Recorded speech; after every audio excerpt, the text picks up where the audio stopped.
Chancellor of the Exchequer.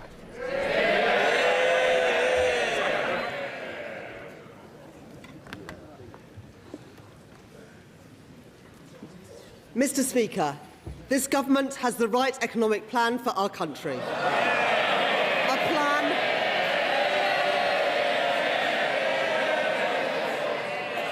A plan that is... Order. Sorry. Look, both sides, if you're not interested, please, you don't have to stay in the chamber. I'm interested, my constituents are interested, and your constituents as well. Chancellor. A plan that is even more important in a world that in the last few days has become yet more uncertain. With unfolding conflict in Iran and the Middle East, it is incumbent on me and on this government to chart a course through that uncertainty, to secure our economy against shocks and protect families from the turbulence that we see beyond our borders. I want to express my gratitude to members of our armed forces as they serve across the globe to protect our country.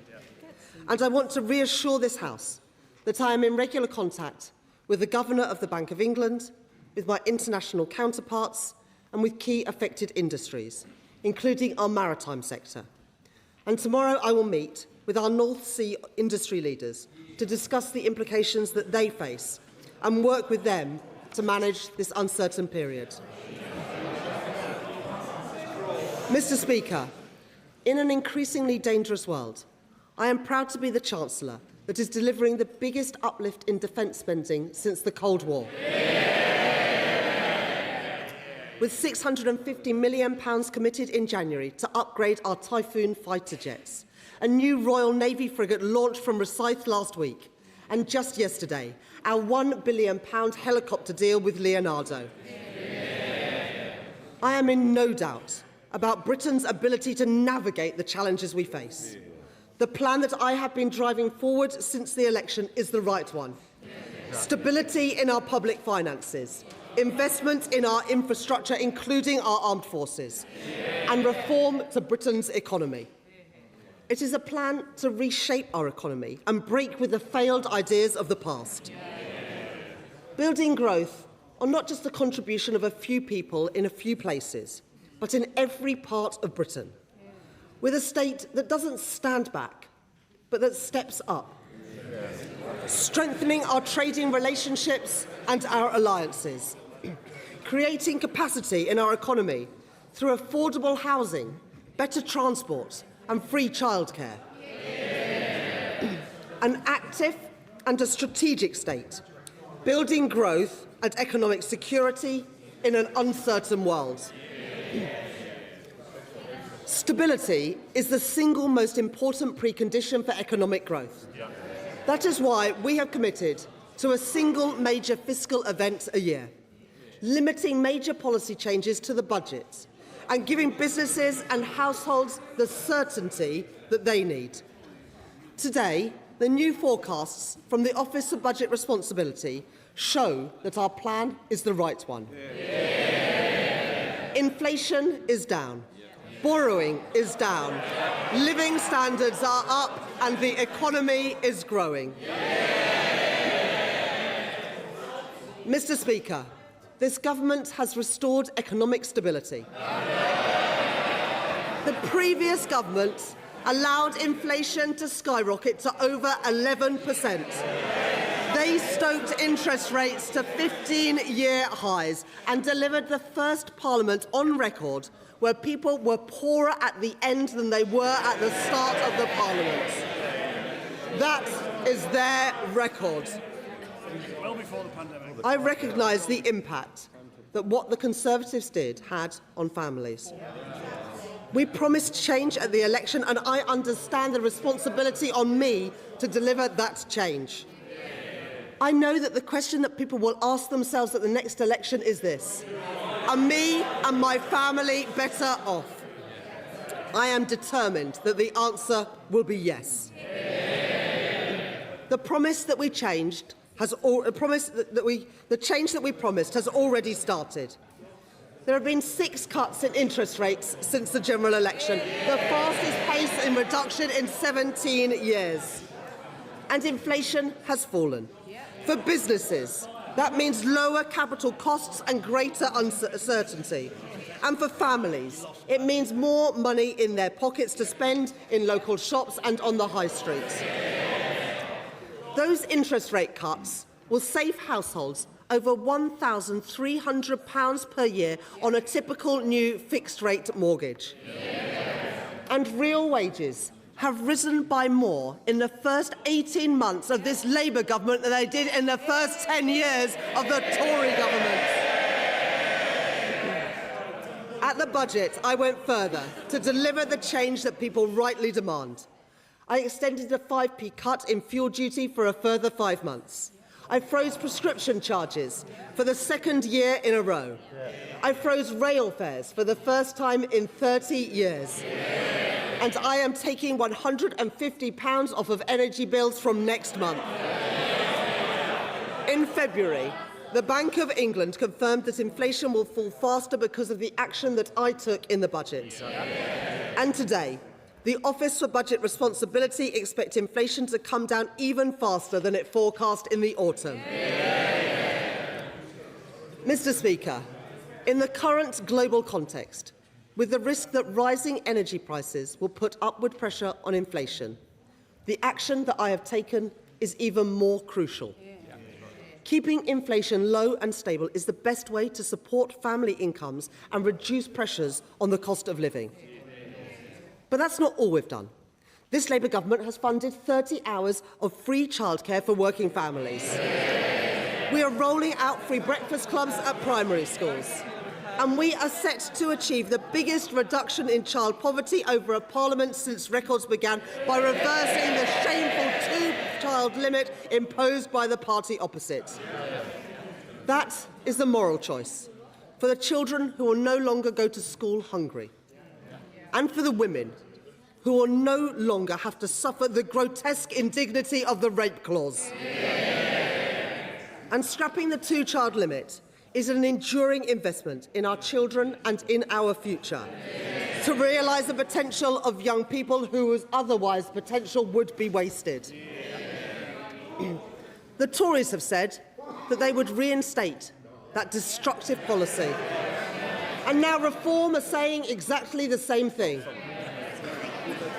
2 parties united in their intention to plunge nearly 500,000 children back into poverty at a single stroke. Mr. Speaker, if you import failed Tory politicians, you get failed Tory policies too. Labour and only Labour have the right economic plan for our country. Last year, we demonstrated the resilience of Britain's economy in the face of global headwinds, with the fastest growth of any G7 country in Europe. Today, the Office for Budget Responsibility has updated its growth forecasts, including reflecting lower net migration.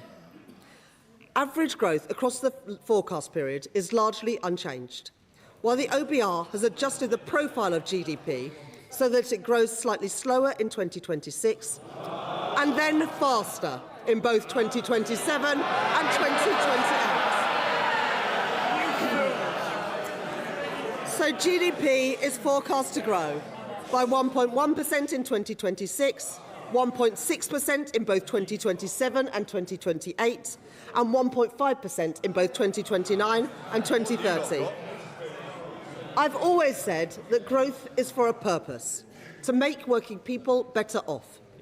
And I can confirm that GDP per person is set to grow more than was expected in the autumn, with growth of 5.6% over the course of this Parliament. That compares to a fall in GDP per capita in the last Parliament.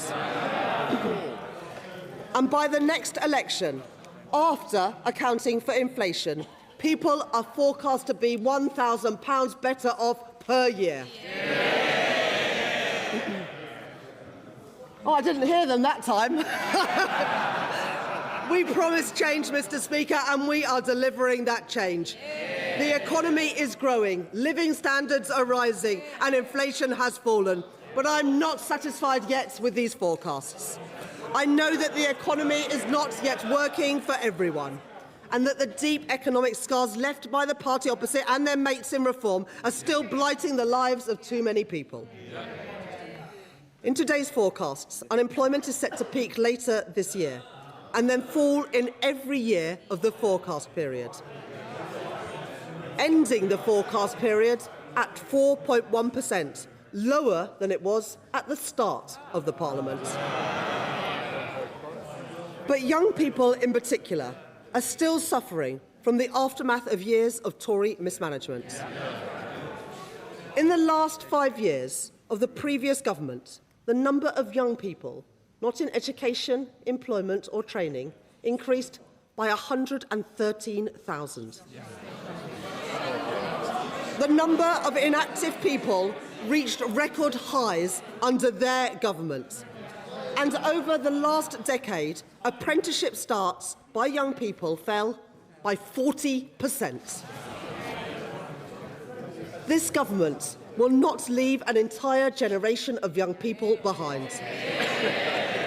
We are already taking action with additional investment to reform apprenticeships to prioritise young people. And through the £820 million Youth Guarantee, providing young people with employment support and a guaranteed job. And in the coming weeks, I will set out more reforms to undo the Tory legacy of neglect and give young people the support and the opportunity that they deserve. Mr. Speaker, in the face of global uncertainty, we beat the forecasts last year. In the year ahead, the choices that we are making gives me confidence that we will beat them again.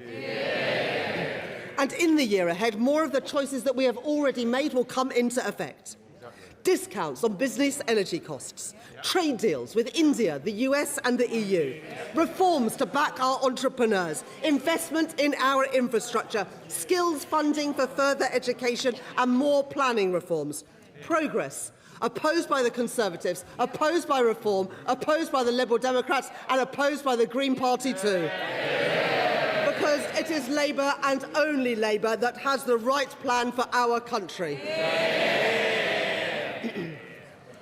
Our plan for growth is grounded in a profound rejection of the failed economic dogmas of the past.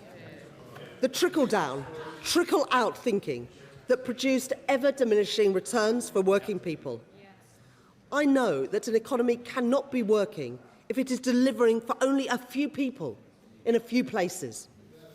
I know that it matters where things are made and who makes them. And I believe that the working people who keep our country moving deserve a fair day's pay for an honest day's work. Since the election, I've been making the big choices that will bring about the deep structural changes that our economy needs so that it works again for working people. The choices to take on vested interests and back the builders, not the blockers. The choice to increase public investment and protect our public finances with new fiscal rules.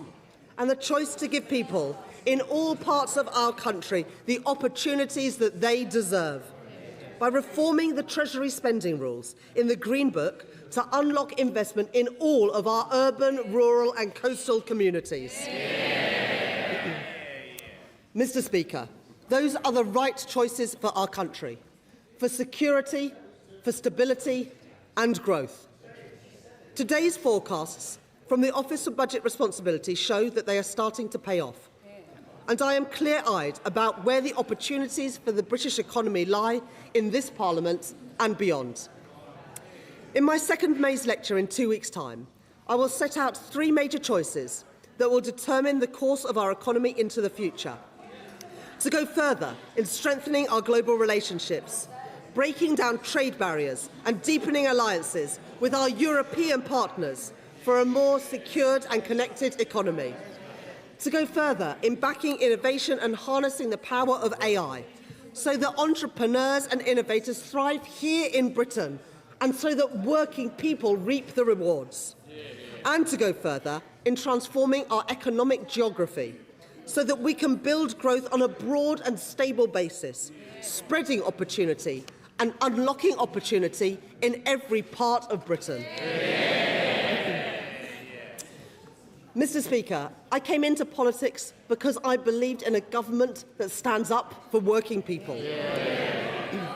That everyone, no matter where they grow up, deserves security and a fair chance to achieve their potential. And that being able to manage the bills, afford a home and pay for a holiday is never too much to ask. When governments lose control of the economy, as the Tories did, it is working people who pay the price in their pay packets, in their bills and in their mortgages.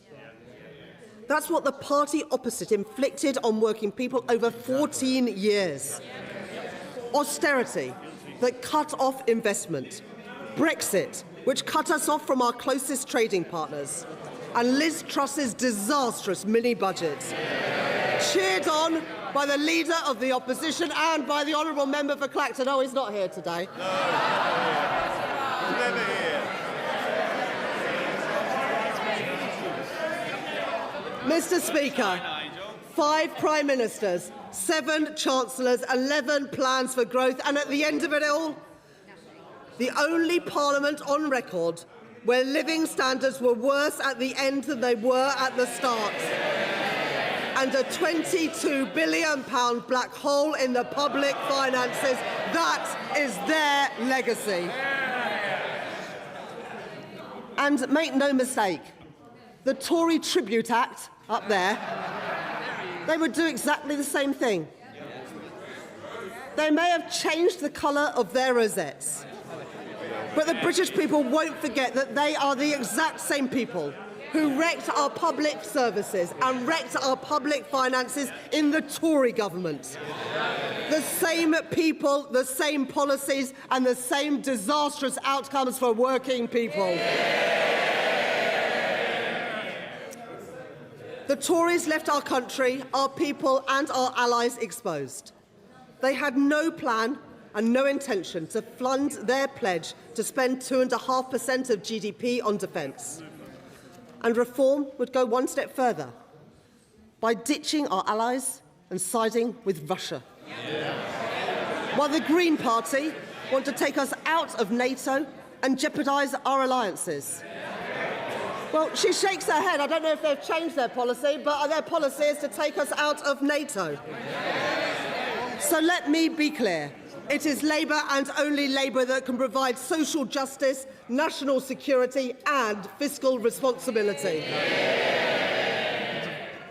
In their forecasts today, the Office for Budget Responsibility show that we are set to reduce borrowing by nearly £18 billion compared to the autumn. This year, we are set to borrow less than the G7 average, something that the Tories never achieved in any year in 14 years. The forecast today shows that public sector net borrowing is set to fall from 4.3% this year to 3.6% next year, then to 2.9%, 2.5% and to 1.8% in 2029-30.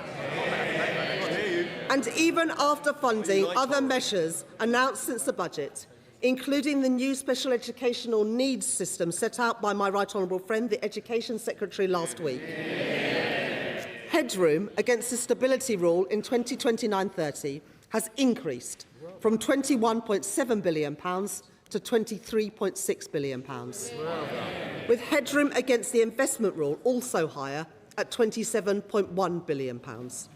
And debt is now set to be lower in every year of the forecast compared with the autumn. Mr. Speaker, it is because of the choices I have made to keep our public finances stable and restore our credibility that we can invest in the priorities of working people. Investment in our communities with pride in place. Investment in our schools to fix crumbling classrooms and give every child the education that they deserve.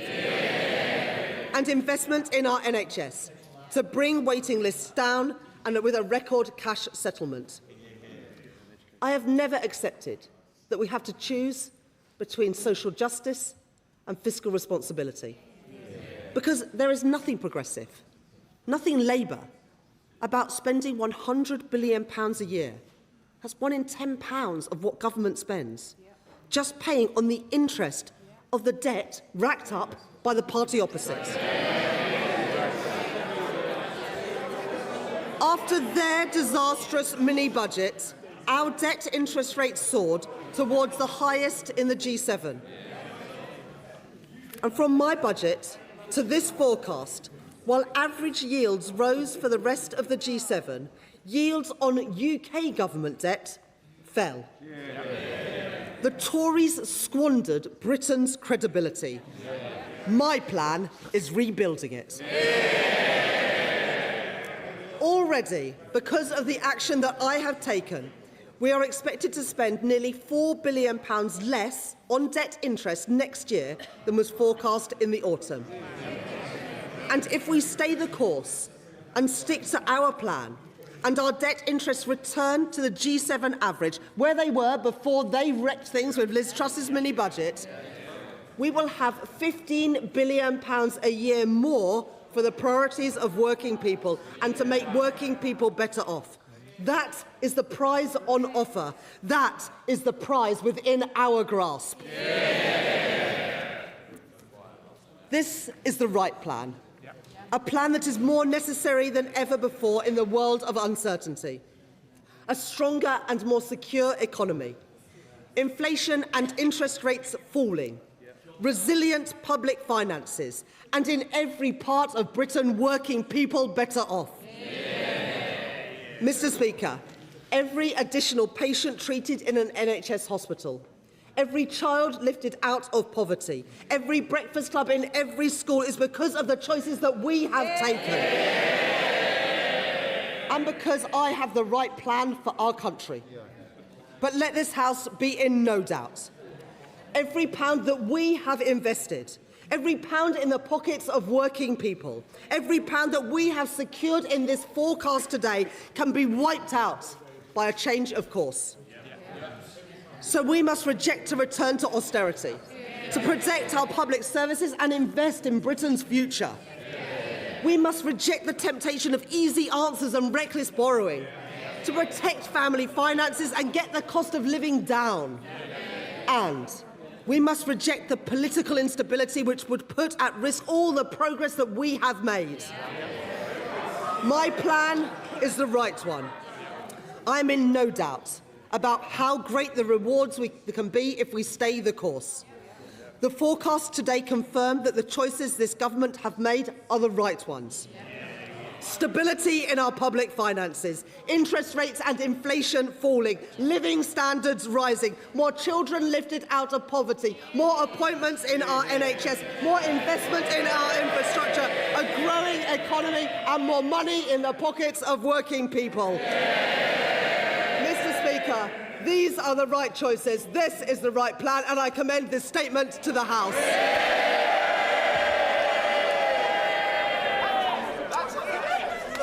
Shadow Chancellor Belstride.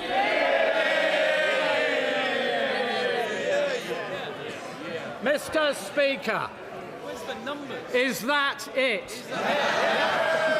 What utter complacency. A Chancellor in denial. She speaks of stability. What planet is the right honourable lady on? She has lurched from putting up taxes to destroying growth, to destroying headroom, to coming back to putting up more taxes, more growth destroyed. Round and round we go, like a fiscal twister ripping up everything in its path. And Mr. Speaker, Sorry. I will hear the Shadow Chancellor, because people need to recognise there's two sides. Let's hear the other side now. Thank you, Mr. Speaker. They just don't like the truth, Mr. Speaker. That's the truth of it. As our economy bleeds out, what does the right honourable lady do? She comes to this House with nothing to say and with no plan. Unless, of course, doing nothing is a cunning plan to avoid those U-turns further down the line. She is weak, Mr. Speaker. She has even stripped the OBR of its ability to assess whether she is meeting her fiscal targets. So, Mr. Speaker, let it be remembered that at this time in this chamber, this weak and chaotic government gave up on the British people. She has nothing to say to us today. This is not a spring statement. This is not a spring statement, Mr. Speaker. It is... Order. Mr. Gardner, I expect better. We have to listen to you on a Thursday night. I don't need to hear no. Belstride. No, they don't like it, Mr. Speaker. They don't like the truth. This is not a spring statement, Mr. Speaker. It is a surrender statement. Yes. The Chancellor has the temerity to suggest that she is creating the conditions for renewed growth. She is rather like the dodgy estate agent standing in the crumbling building with the roof gone, the windows gone, with the floor gone, and saying, just think of the potential. But that potential, Mr. Speaker, has been undermined by the terrible state of our public finances.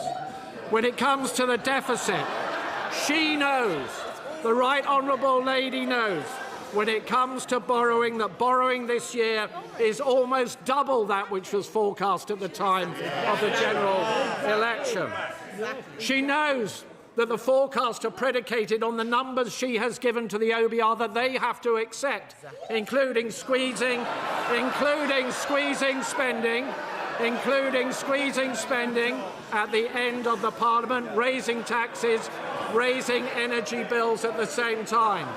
We know, Mr. Speaker, we know that that is unrealistic. And the reason that we know it, Mr. Speaker, is that she and the Prime Minister have no backbone when it comes to taking difficult decisions. Before the budget, Mr. Speaker, winter fuel payment, U-turn. Welfare reform, U-turn. Two-child benefit cap, U-turn. And in the short period of time after the budget, Mr. Speaker, farm tax, U-turn. Family business tax, U-turn. Public houses, U-turn. And on the deficit, when she rises again, could she tell the House how she's going to fill that black hole of £6 billion around this end budget? And she mentions, quite rightly, the Iran war and the greater threats that our country faces. Could she explain in a moment how she is going to fund what we have been urging her to do, to go to 3% of GDP on defence by the end of this Parliament? How will she fund that? Order. Seriously, we need to hear this. If you don't... I can help you if you don't want to. Thank you, Mr. Speaker. She mentions the cost of borrowing and says it is coming down. Does she not know that the cost of borrowing in this country has been the highest in the G7, higher even... Somebody needs to switch the phone off. It is not acceptable. Even higher than Greece. Indeed, Mr. Speaker, if debt were a government department, it would be the third largest spending department in Whitehall. Not money going on the people's priorities, but simply being flushed down the drain. She makes great store of the latest forecasts on debt, saying that it is coming down compared to the forecast back in the autumn. But if you strip away her dodgy definition of debt, it will be going up in just about every year of that forecast. Yet, Mr. Speaker, she has the audacity to praise her own performance. She points to growth, but does she not know that the Bank of England only last month downgraded growth for both this year and next year? She specifically, a moment ago, said that this government had beaten the forecast for growth from last year. The forecast at the beginning of last year was for 2% growth. The growth outcome at the end of last year was 1.3%, Mr. Speaker. By my mathematics, that is not an improvement. It should be a considerable concern to the entire House that the Right Honourable Lady clearly thinks that it is. She points to interest rates coming down, but does she not know that her ruinously inflationary policies have seen interest rates higher for longer, meaning more expensive mortgages for hundreds of thousands of people across our country. And unemployment, well, Mr. Speaker, she was slightly coy about unemployment because, of course, what we know is it now stands at a 5-year high. And under every single Labour government in history, unemployment has risen. And this government is no exception. On tax, the Right Honourable Lady is fond of saying that she is simply asking people to pay a little more tax. Well, I don't remember, Mr. Speaker, the taxman phoning me up and asking me if I'd awfully mind paying a little more tax. And what does it mean? What does it mean? It means workers struggling. It means employers laying off staff. It means tens of thousands of the most talented people in our country going to other places where they believe the opportunities are greater. That's what a little more tax means, Mr. Speaker. And what has that tax done? It has destroyed, damaged deeply entire sectors of our economy. Hospitality, almost 100,000 job losses since this government came to office, particularly impacting our youngest people. Youth unemployment, the highest in Europe, the first time for a quarter of a century. Young people, their dreams, their aspirations, their hopes, all those bright young faces smashed on the altar of her incompetence. What is her message to young people today? Her message today has been that her so-called plan is working. But what is the reality? Inflation up, borrowing up, spending up, tax up, welfare up, unemployment up. All of this, Mr. Speaker, speaks to the weakness and chaos of this government. Is it any wonder that her so-called plan is not working? We have amongst the highest energy costs in the world, and yet she doubles down on net zero. And given where we are, the first thing that the Right Honourable Lady should do is get rid of those taxes on North Sea oil and allow us to start exploiting those opportunities. We have a welfare bill that's spiralling ever upwards. But what does she do? She removes the two-child benefit cap. And we have taxes. And we have taxes heading to the highest level in our history because of her choices, destroying the futures of men, women and children right up and down our country. No contrition, no apology, no plan to do anything about it. But it does not have to be this way, Mr. Speaker. At our conference, we set out how we can control public spending. £47 billion worth of savings, especially on the welfare bill. Some £23 billion in savings. Because we are a party that believes in work rather than benefits. We are a party that will do something about it. We are the party of work. They are the party of Benefit Street.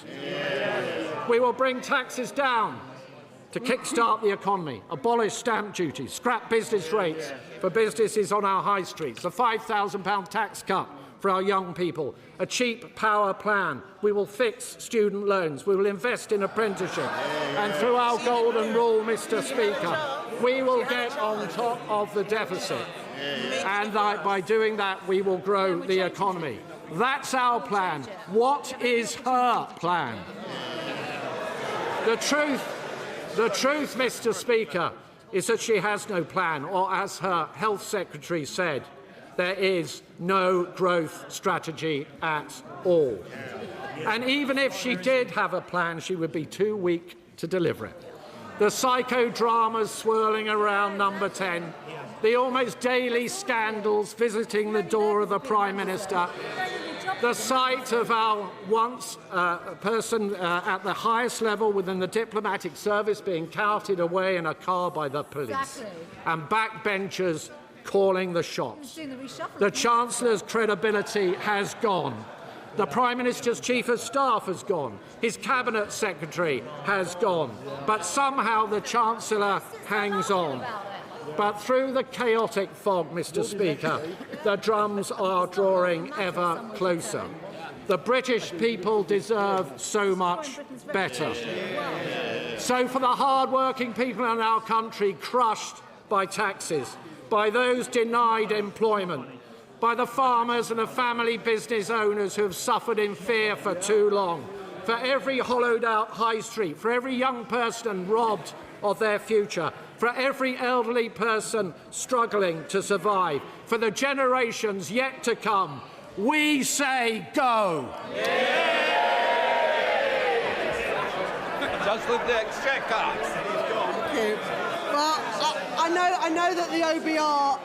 I know that the OBR didn't publish the forecast until I sat down, but I still think he could have done a little bit better than that. To be honest, I was hoping that the Leader of the Opposition was going to respond today, and after that performance, I expect she does too. Now, Mr. Speaker. Don't worry, I've got more. Mr. Speaker. The Right Honourable Gentleman said that they set out their economic policy at their conference a few weeks ago. Well, they had 14 years to set out their economic policy, and it's because of their economic policy that they're now sitting on those benches. Now, Mr. Speaker, today's performance is yet another reminder of how irrelevant the Conservative Party now is. And I hate to break it to the Shadow Chancellor, but people stopped listening to them a long while ago. And you can see why. Because whether it is in office or in opposition, the Right Honourable Gentleman's Party and his leader have been wrong about the economy time and time again. They opposed economic responsibility and backed Liz Truss. Wrong. They opposed closer ties to Europe and backed Brexit. Wrong. They oppose cuts in child poverty and want to repeat austerity. Wrong values, wrong economics. They are just plain wrong. After last year's budget, his leader predicted with characteristic foresight that borrowing would increase every year. She was wrong. Borrowing is now coming down faster. Faster than under the Tories. Well, that's not difficult because it went up. Faster than forecast in the autumn, and faster than in any other G7 economy. Last year, the Leader of the Opposition told us that energy bills would rise. She was wrong. They're coming down by £117 next month. And she told us that there would be no more Tory defections to reform. How's that one going? Now, let me return to the substance of his remarks, although I've had to reduce this section somewhat.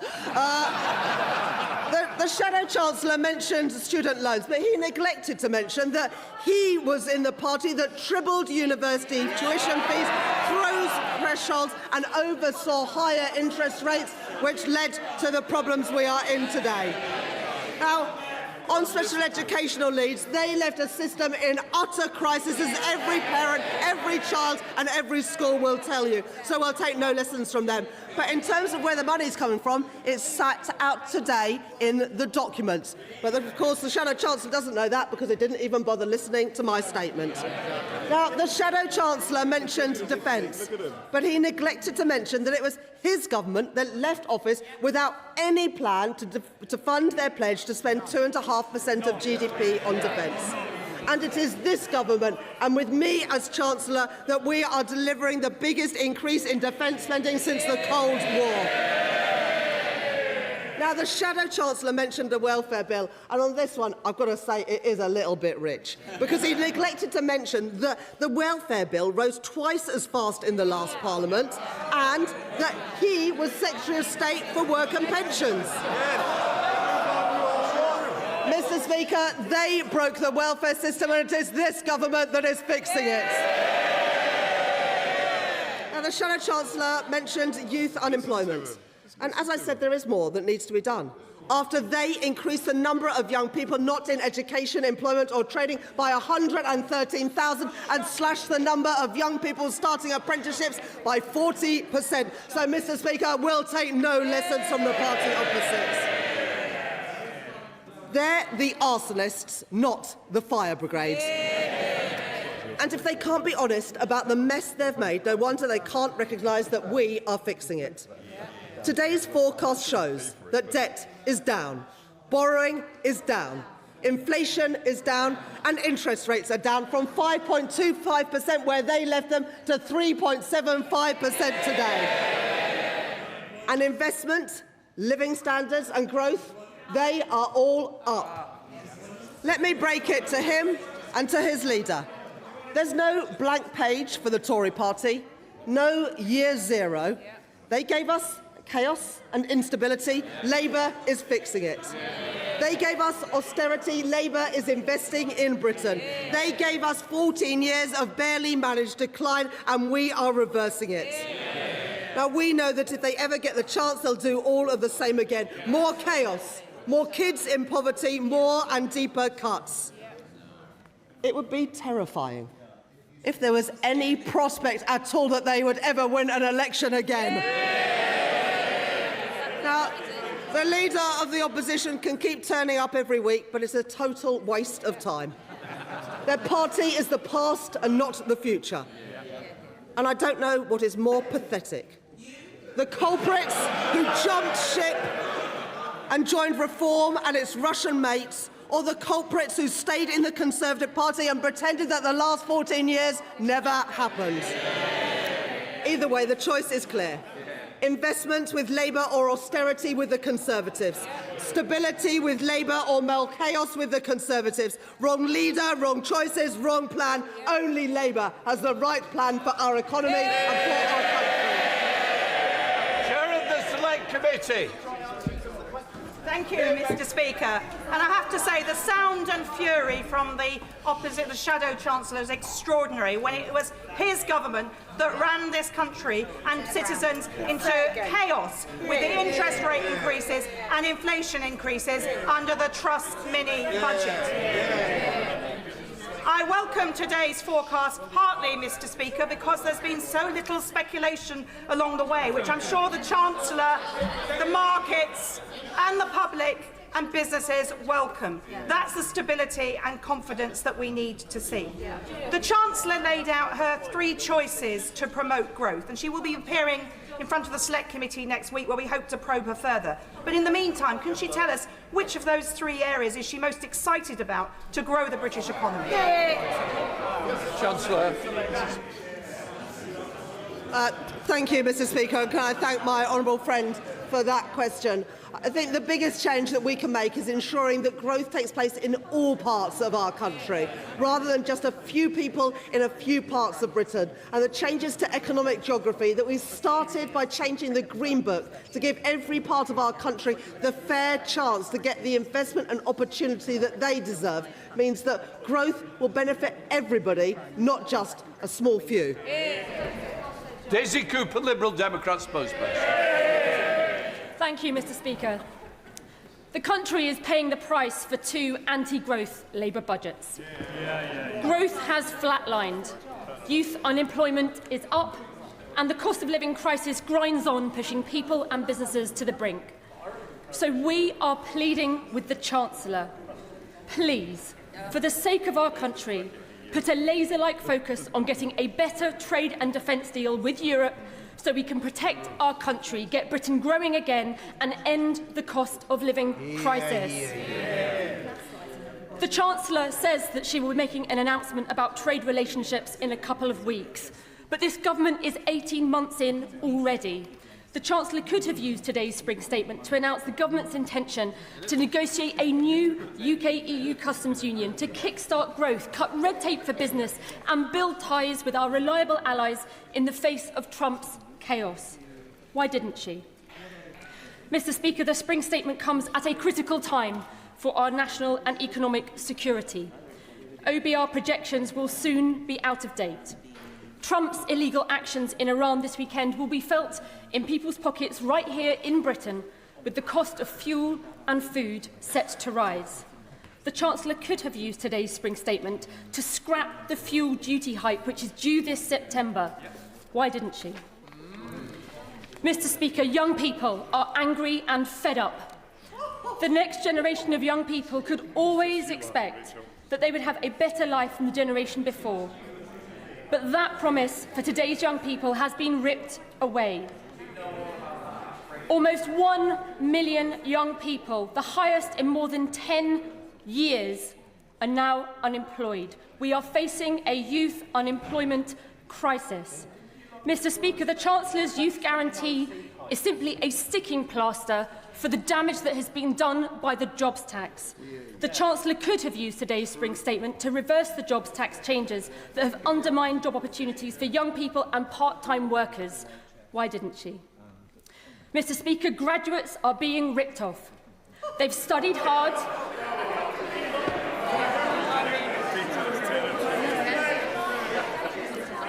Mr. Speaker, graduates are being ripped off. Yes, that's right.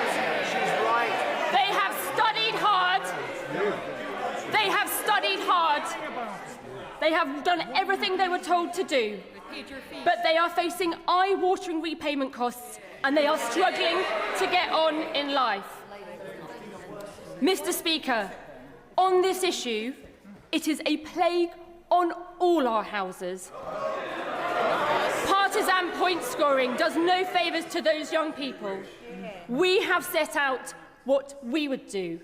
The Chancellor could have used today's spring statement to end the repayment threshold freeze, putting £100 back in graduates' pockets in the first year, rising to £210 in the third. Why didn't she? Yeah, absolutely right. And Mr. Speaker, with great instability and conflict around the world and a move away from the rules-based system to great power politics, we must look urgently at building our national energy, defence and food security. And in so doing, we can and must turn the necessity of building national resilience into strategic opportunities for economic growth. We welcome the fact that the government has done a deal for helicopters with Leonardo as a result of the calls from these Liberal Democrat benches, especially honourable members from the South West who have raised this issue week in, week out. But the Chancellor could have used today's spring statement to launch a new defence bonds programme as part of a plan to spend 3% of GDP on defence by 2030. Right. Why didn't she? And Mr. Speaker, finally, to come full circle, as I said, the country has paid the price for 2 anti-growth Labour budgets, and the OBR today is clear. The downgrade in 2026 in growth is bigger than the upgrade in the next 2 years combined. We have got to stop the short-term cycle of short-term Treasury tax grabs over long-term growth. Mr. Speaker, our United Kingdom is an amazing country and has enormous potential. But we cannot take this for granted. We must accept that we are stuck in a rut, stuck in a doom loop of low economic growth, and that is a big problem. I urge the Chancellor to take these measures that I have outlined to protect our country, to get Britain growing again, and to end the cost of living crisis. Chancellor of the Exchequer. Thank you, Mr. Speaker. The honourable member gives less an economic programme and more a wish list of things that she would like to see, without any means at all of paying for them. She seems oblivious also to the things that governments are doing. She says that we should have a closer relationship with Europe. I agree. I said it in my speech. But she omits to mention that that is exactly what the government are doing. We have taken action, as the honourable lady knows, with an SPS deal to back British agriculture and on Erasmus. And it is this Labour government which is working with our EU neighbours to tackle illegal gangs and to improve our security. The honourable member calls for a big cut in taxes. But VAT, at 20% as the standard rate, is the rate that her party introduced when they were part of the coalition agreement.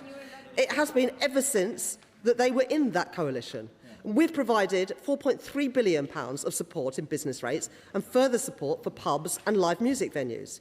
If they want to deliver on this enormous unfunded promise, perhaps she'd like to tell us which public services the Liberal Democrats would like to cut this time. I mean, they cut enough public services when they had a chance and they were in office, but they're too scared to tell us which ones they would do today. Is it the NHS? Is it schools? Is it investment in our regional transport infrastructure? Who knows, because she won't tell us. And it is quite extraordinary. To hear the Liberal Democrats have the nerve to raise student financing. when they trebled tuition fees when they were in government and created the Plan 2 scheme. In fact, it was a Liberal Democrat Secretary of State who oversaw that policy. And the leader of the Liberal Democrats was in that cabinet meeting when they signed off that decision. So we'll take no lectures from them about how to support our young people. Now, the Honourable Lady says that, they've set out what they would do on student finance.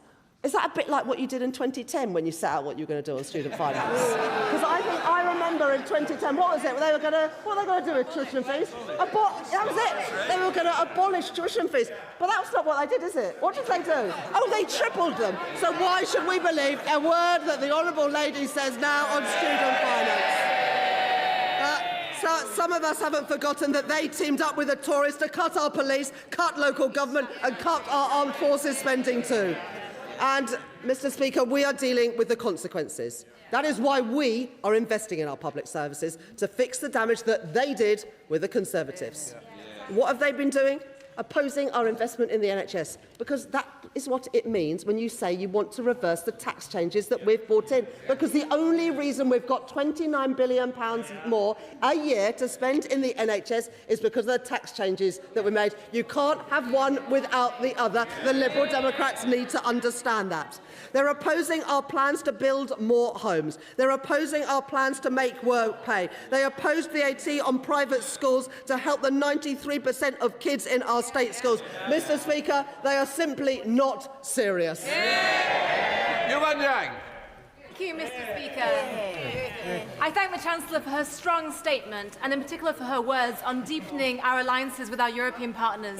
This is crucial for bringing down the cost of food and for healing the economic self-harm done by the party opposites. The Bank of England has said that her cuts to energy bills will help bring inflation down to around its target from next month. Will she commit to going further and continue to shield our constituents from global price shocks? Chancellor.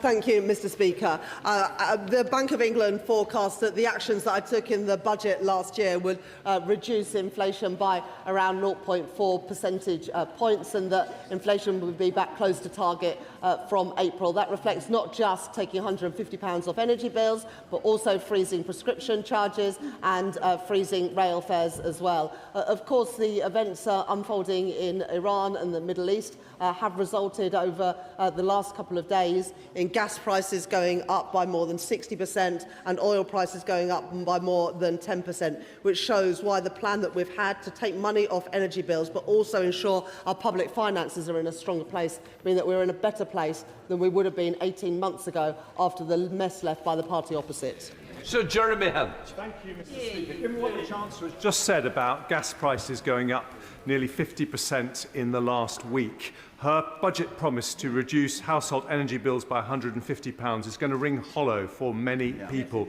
But if cost of living is the real concern, isn't the biggest mistake to increase taxes by £66 billion? That is the equivalent of nearly £2,300 per household. And if that money is needed for public services, nearly all of that, £54 billion in fact, could be got by reducing the welfare bill to 2019 levels. So is it sustainable to keep raising taxes on people in work in order to pay ever more benefits to people not in work?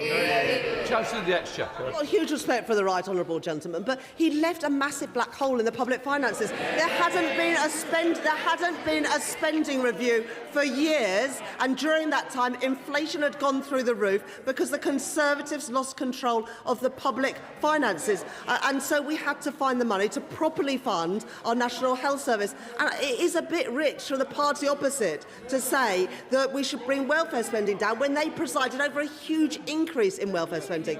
And on the burden of taxation, our choices ensured that it is those with the broadest shoulders that are paying higher taxes. We got rid of the non-dom tax status. We're introducing the higher value council tax, VAT on private school fees, the energy profits levy. We are ensuring that it is those with the broadest shoulders that pay the higher prices, rather than the increases in inflation and interest rates in the last Parliament, which hit working people. Liam Byrne.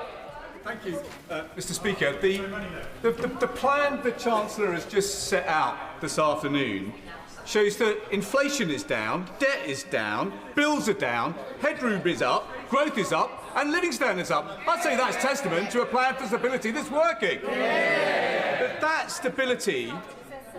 stability would be undermined if the Chancellor surrendered to the idea of £47 billion worth of unfunded tax cuts set out by the party opposite.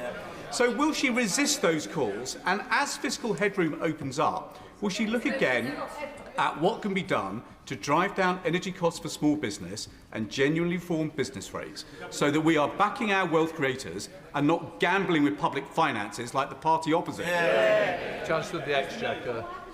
I thank my right honourable friend for that question. We are backing the innovators with the reforms that we made in the budget last year to make it easier to list in London, easier to raise finance in the UK, and we have permanently changed business rates to have a lower multiplier on high street businesses and smaller businesses, particularly in the retail, hospitality and leisure sector. We did that by putting £4.3 billion into the system. All of that money would have been withdrawn by the party opposite. John Glenn. Thank you, Mr. Speaker. Undoubtedly, every government deals with different challenges, and I note that the Chancellor did not mention the challenge of COVID in the last period of government. And when I was in the Treasury, I did everything I could to support businesses with bounce-back loans, with support for our public services, and clearly that has significantly scarred the economy. But when the Chancellor last stood at the dispatch box, the economic and fiscal outlook said that growth this year will be 1.4%. It's now 1.1% and flat over the period. The big strategic choice that this Chancellor faces, as the world is different in her tenure in office, is will she grip welfare spending at a time of grave insecurity in the world? Because an open promise to raise defence spending sometime over a 5-year interval will not cut it for this country's best interest. Right. Chancellor of the Exchequer. The honourable gentleman mentions the work that the previous government did on COVID, and of course it was right to support people with furlough and bounce-back loans, but it wasn't right to hand money to friends and donors of the Conservative Party with COVID contracts, and we are getting the money back that they wasted. On welfare, I'll say it again, it is a little bit rich of the party opposite, especially when the Shadow Chancellor was previously the Work and Pension Secretary, to talk about welfare spending when they presided over a 113,000 increase in young people not in education, employment or training. We've already made reforms to universal credit to narrow the gap between the health element and the standard element. That will ensure that more people are out looking for work, and employment has increased since the start of last year. Jim McMahon. Thank you, Mr. Speaker. Fair day's pay for a fair day's work is a fundamental part of the British contract. But for many self-employed people and those on low wages, they are paying to work because HMRC have failed to update their mileage rates for now 15 years, in which case petrol, road tax and the rest has increased significantly. So can the Chancellor do what the Conservatives failed to do and ask HMRC to update their mileage rates so working people aren't paying to go to work? Chancellor. I'm very happy to arrange a meeting between my honourable friend and the responsible minister. I recognise that this is an issue and one being raised with me by the trade union Unison, amongst others. This doesn't just affect self-employed people, it also affects people in work. All right. Sir Aldney. Thank you very much, Mr. Speaker. Unemployment in the 3 months to December reached 5.2%, the highest rate for nearly 5 years, and youth unemployment has hit a staggering 16%. Training, hiring, retaining a skilled workforce are issues affecting businesses of all kinds across the country. The 2024 budget added over £5 billion of employment costs onto retailers, almost half of which came from the changes to employer NICs, with the cost of employing a full-time worker in a retail job rising by 10% and by 13% for those working part-time. 1 in 5 people's first job is in retail. So what steps is the government taking to tackle these unaffordably high unemployment costs for these businesses that provide entry levels for young people into our job market? Chancellor. What the honourable lady fails to mention is that the OBR forecasts that unemployment comes down in every year of the forecast and ends at a lower rate than it started. And it would be a little bit more plausible for the honourable lady to make these points if she didn't oppose everything we're doing to grow the economy, whether that is a third runway at Heathrow Airport or building the homes that families desperately need. Jessica Moore. Thank you, Mr. Speaker. The rail fare freeze benefits constituents who saw rail fares rise by 60% since 2010. Also, the announcement of 2 new railway stations in Newport East recently is warmly welcomed. Can I encourage the Chancellor to continue to invest in Welsh transport infrastructure? Chancellor. I thank my honourable friend for that question, and constituents in her Newport constituency will benefit when they commute to work or to college or to meet friends in Cardiff, Swansea, Bristol and elsewhere. But in addition to that, we are also building new railway stations and investing in new transport infrastructure in Wales with the £450 million that we announced at the spending review last year. Dame Caroline Diamond. Thank you very much, Mr. Speaker. The Chancellor's words on defence just simply do not reflect the reality at a time when the world has never felt more unstable. Every corner of our armed forces is currently being asked to find cuts. People in Gosport only have to look out of their window to see all our Type 45 destroyers are currently laid up in Portsmouth Harbour. And this is the first year since the 1980s that we haven't had a ship in the Gulf at a time when the Middle East is a tinderbox. The RFA is on its knees. Defence companies are being tied up with bureaucracy, dither and delay. She's mentioned a couple of contracts, but so many of them are bogged down with dither and delay from this government. She's gaslighting the British people. Quite right. This is a disaster. This is a disaster for our defence. It's a disaster for our armed forces. When is she going to face reality? I am the Chancellor that has overseen the biggest uplift in defence spending since the end of the Cold War. We are spending more on defence than the previous government was spending. And that is why yesterday I was able to announce a helicopter contract worth £1 billion. It's why last week a new frigate came from Rosyth. And it's why we've been able to invest in the Typhoon jets. So I won't take any lessons, frankly, from the party opposite when we are increasing defence spending and they oversaw a cut. Jane Kirkham. Thank you, Mr. Speaker. I welcome the changes to the Green Book to support investment in coastal and rural areas. Can the Chancellor confirm it will lead to infrastructure investment in transport, for example, in places like Cornwall, to support the investment being made in our industries, and particularly that 50 million into our critical mineral strategy? Chancellor of the Exchequer. I thank my honourable friend for that question and for the work that she's done to promote the investment opportunities in Cornwall. The Green Book means that for the first time, different parts of the country, urban, rural and coastal communities will all have their fair chance of getting the investment that they need. And this government's critical minerals strategy will have a direct impact, as it already is, on Cornwall, where the National Wealth Fund are investing in lithium and tin, as I've seen firsthand when I was there last summer. Dave Dougal. Thank you, Mr. Speaker. A 40-minute self-aggrandising monologue saying how wonderful everything is in the economy. Does the Chancellor have any clue how her tone-deaf monologue will have landed in the real economy, where growth has been downgraded, where unemployment is soaring, and where the cost of energy has just spiked? Nothing in her statement about what she intends to do on a strategic level about when energy goes to the price it was during the height of the Ukraine crisis. Nothing in there. So will she, rather than read her pre-prepared SNP attack lines, will she guarantee that she will step in and protect bill payers if these prices endure?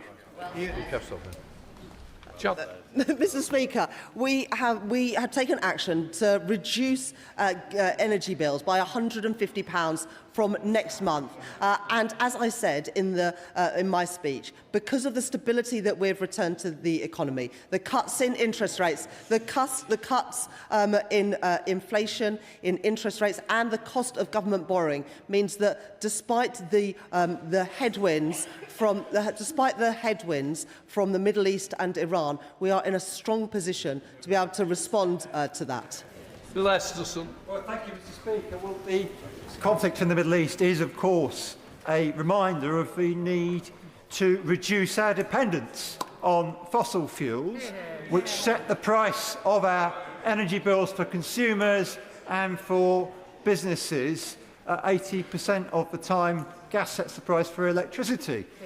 So the £117 off bills which she announced in the budget is very, very welcome, of course, but will she recommit to giving that long-term stability in our energy prices, bringing bills down for the long term by supporting investment in the generation of renewables, of nuclear, of expanding the grid and of battery storage, which will help domestic and industrial consumers at the same time? Chancellor.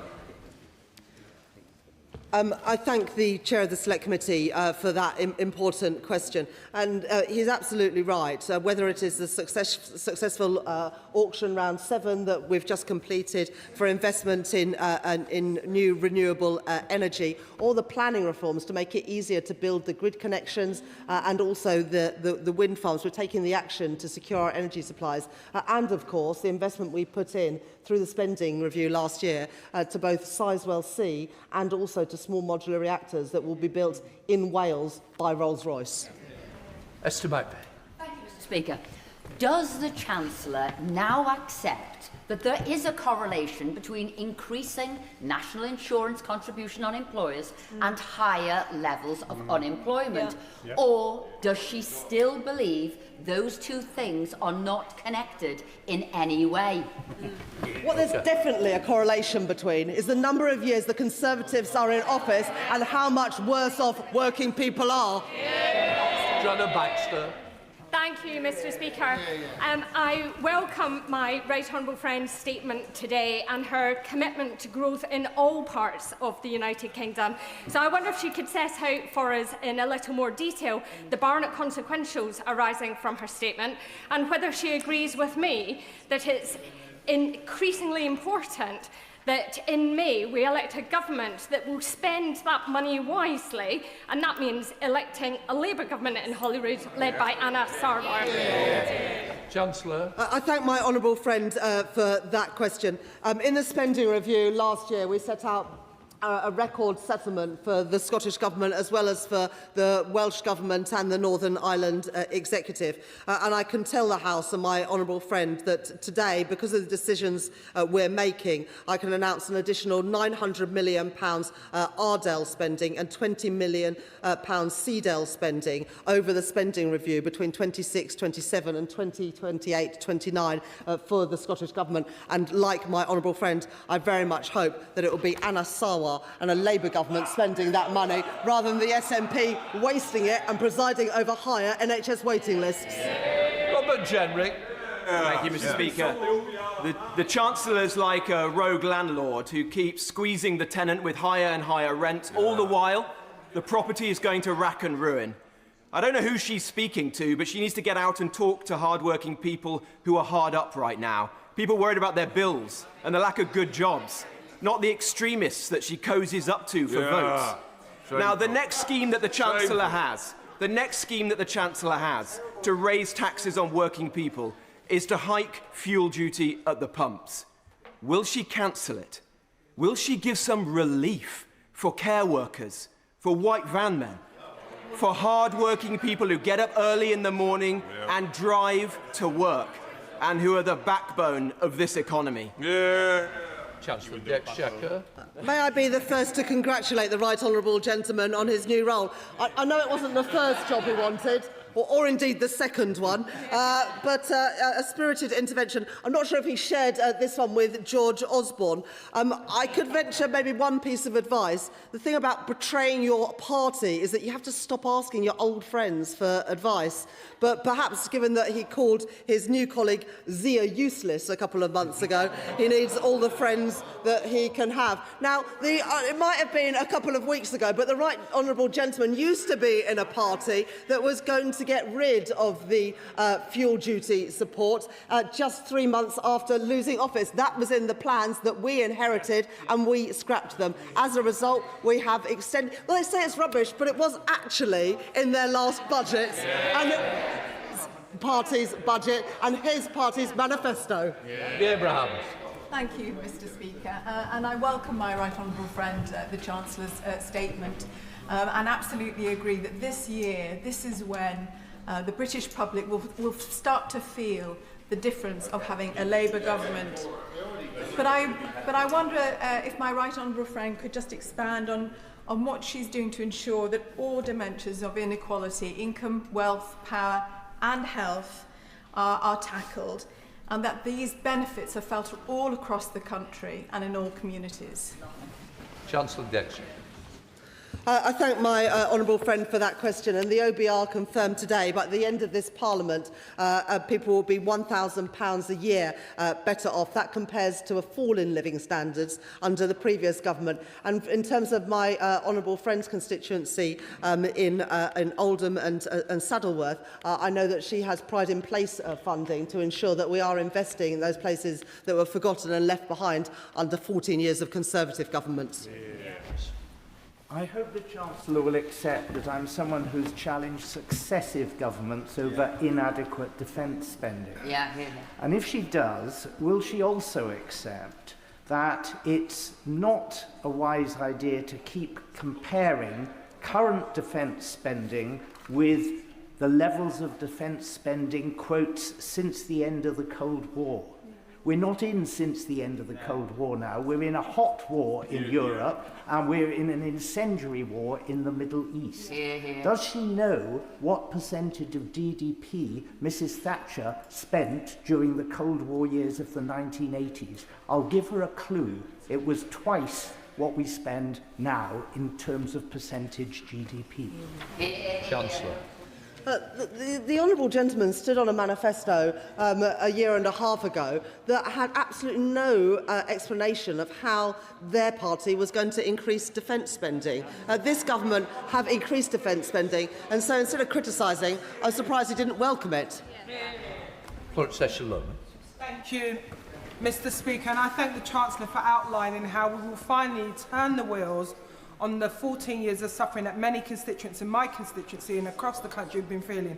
Many people still complain about the cost of living and they're impatient for that change. But hopefully by what the Chancellor set out this afternoon, we'll start to see that turning. One of the issues I wanted to flag with the Chancellor is, and rightly so, we are seeing a change in business rates. One of my constituents who owns a business, Chocolate Dino, highlighted that central London rateable values are still quite high, and the small business rates relief thresholds have remained static. This is having such a big impact on independent and small businesses. I just wanted to ask the Chancellor if she has any more additional areas where she can look into this so that we can see those businesses who are the backbone of UK PLC thriving. Chancellor. I thank my honourable friend for that question, and in her own Vauxhall constituency, thousands of children will be lifted out of poverty from next month because this Labour government has chosen to get rid of the two-child policy that was introduced by the party opposite and, of course, supported by their Tory Tribute Act friends over there. In terms of business rates, I'm sure that the Business Secretary or relevant minister would be happy to meet with my honourable friend, but the changes we've made does mean that there is a permanently lower multiplier for smaller businesses and high street businesses. Richard Port. Speaker, there are many small and medium-sized enterprises that add value to our towns and villages, but I'm concerned about their survival. For example, the Community Waffle House in Axminster is a community interest company that is struggling under the pressure of last year's national insurance increases. Axminster Waffle boasts £3.9 million in public sector cost avoidance and value created, judged by the DCMS Wellbeing Valuation for Reduced Loneliness.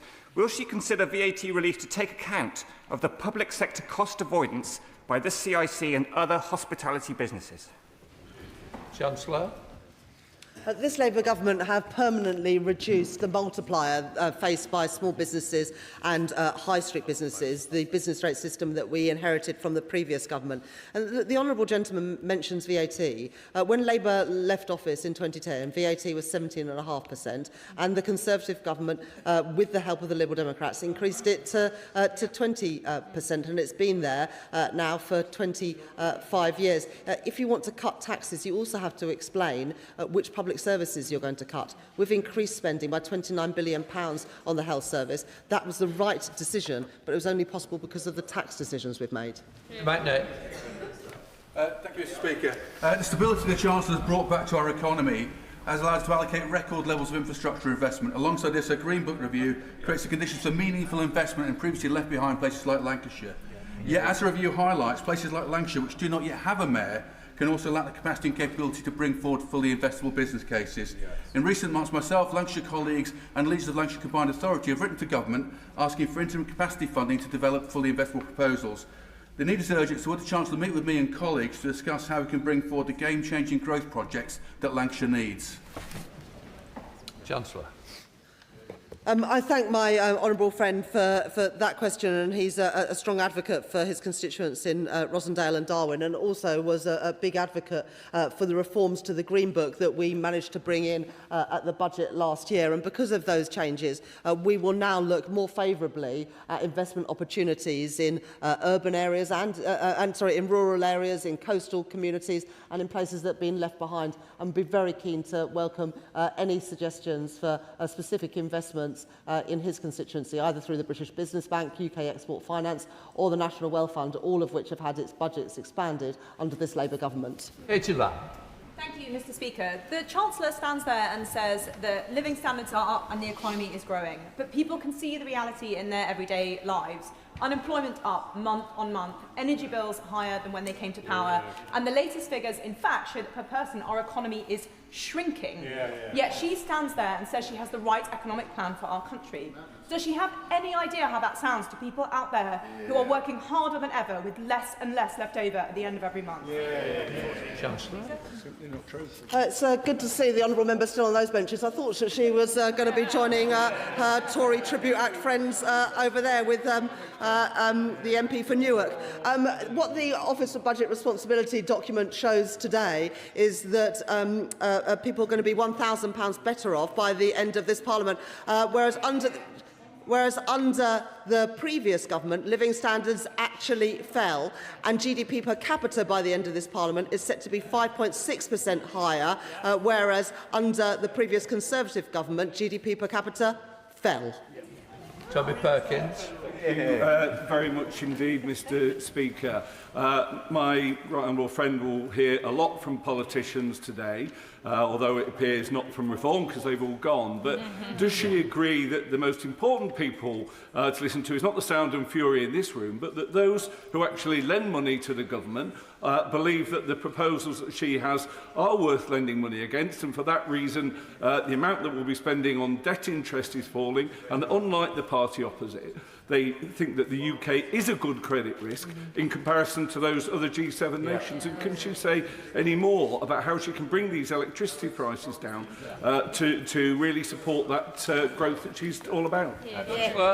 I thank my honourable friend for that question, and he knows that if we can improve living standards and also reduce how much we're spending on servicing the debt racked up by the Conservatives, we'll have more money to spend on the priorities of people in Chesterfield and elsewhere. But what the numbers today confirm is that we will be spending £4 billion less on debt interest next year than was forecast even in the budget just a couple of months ago, and that is because of the stability that we've managed to return to the economy. Under the Conservative government, before Liz Truss, we were spending the average of the G7 on our debt servicing costs. That rocketed under Liz Truss. We've already managed to reduce some of that borrowing premium, but if we continue, we have a £15 billion prize on offer, and that will be money to spend in our communities and on the priorities of working people, whereas under the previous government, we just spent more and more on servicing debt interest costs.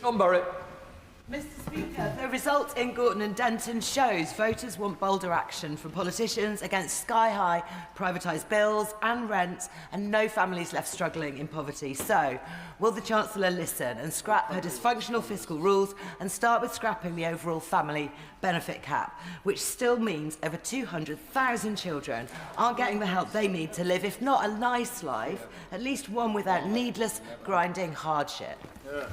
Chancellor. Thank you, Mr Speaker. I believe in fair taxes, and I believe the wealthy should pay their fair share. But I do believe in doing so in a credible way which actually delivers for our constituents. That's why, in my two budgets, I've ended the non-dom loophole, charged VAT and business rates on private school fees, raised capital gains tax and introduced a high-value property tax, which I believe that the Green Party actually oppose in London. The honourable member failed to mention her party's policy on defence and defence spending. This is important, especially now. We know that the Green Party want to leave NATO. She doesn't want to say it, but it is her party's policy. Alison Taylor. Thank you, Mr. Speaker. Does the Chancellor agree that sound management of the economy has provided the fiscal headroom to invest in large infrastructure projects? And can she contrast that with Scotland, where the SNP government cancelled the Glasgow Airport railway link and sold off the land at a loss? Chancellor. Well, to be honest, when the SNP get involved in infrastructure projects like trying to build a couple of ferries, it all seems to go horribly wrong, which is why, despite the fact that they've had a record settlement from us, NHS waiting lists in Scotland continue to increase, whilst in England and Wales, under Labour governments, they're falling. Graham Stewart. Mr. Speaker, business has been crushed by the taxes brought in by this Chancellor. And, of course, just a year ago, in a fairly gloomy forecast by the OBR then, they were suggesting 1.8% GDP growth, 1.8 over the forecast period. That has now been reduced to 1.5%. And if the central mission of this Chancellor and supposedly this government is economic growth, how can it be that she can stand there today and say it's working when on her central directive, the central mission, it's been marked by the OBR that she's going in exactly the wrong direction, making all our constituents poorer. Can she please explain that to the House? Chancellor. That is just completely wrong. What the OBR say today is that people will be £1,000 a year better off by the end of the forecast period, that GDP per capita will increase by 5.6% after having fallen under the previous government, and growth, productivity growth, was revised down, yes, at the budget because of the policies of the previous government. It has not been revised today. Rosie Wright. Thank you, Mr. Speaker. I was a young person whilst the Tories were in power, and the reality is they locked my generation out of home ownership, and living standards were worse than our parents, and public services that we relied on growing up were cut because of decisions made by their government. And I remember the mini-budget that meant that I saw interest rates on my student loan rise. A student loan that is so high because of the plan that they introduced under the coalition government and because they changed maintenance loans to maintenance grants to loans. So does my right honourable friend agree that it's only the Labour Party that can change this country for young people, and they finally have a government that will match their ambition? Chancellor.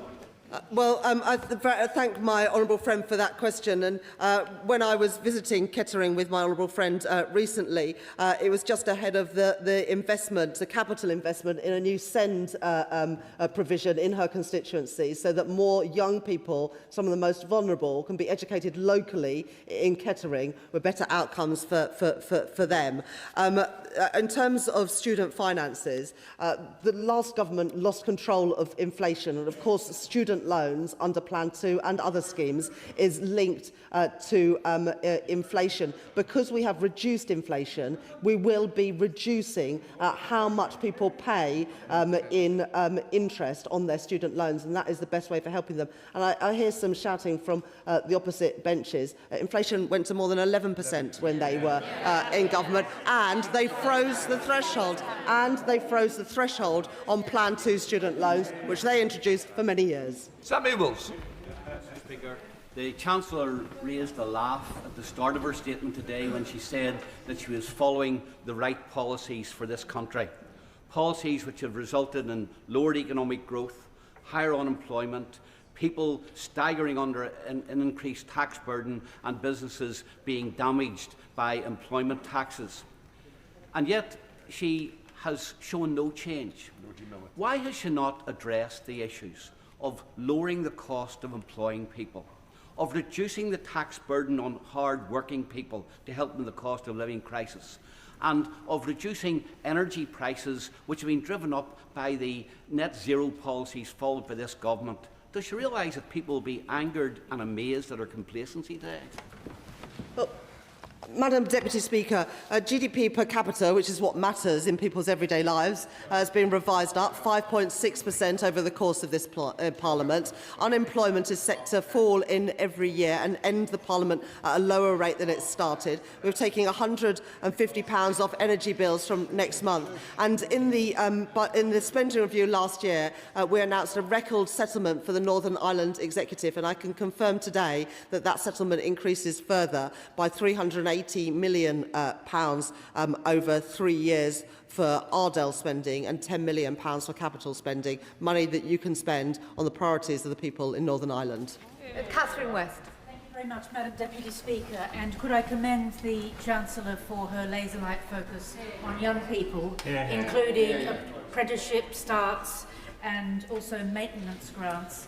And could I ask her to work with the Education Secretary so that by the autumn, when we know exactly the impact of this awful war in the Middle East, whether there's any help that can be given to graduates so that they can become the next people to get mortgages and get onto the housing ladder?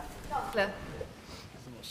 I thank my honourable friend for that question, and the £800 million that we're spending on the youth guarantee, the increase in money we're spending on further education and apprenticeships will all benefit young people, including the 60% of young people who never go to university. But we are also reintroducing maintenance grants for the poorest students to help them.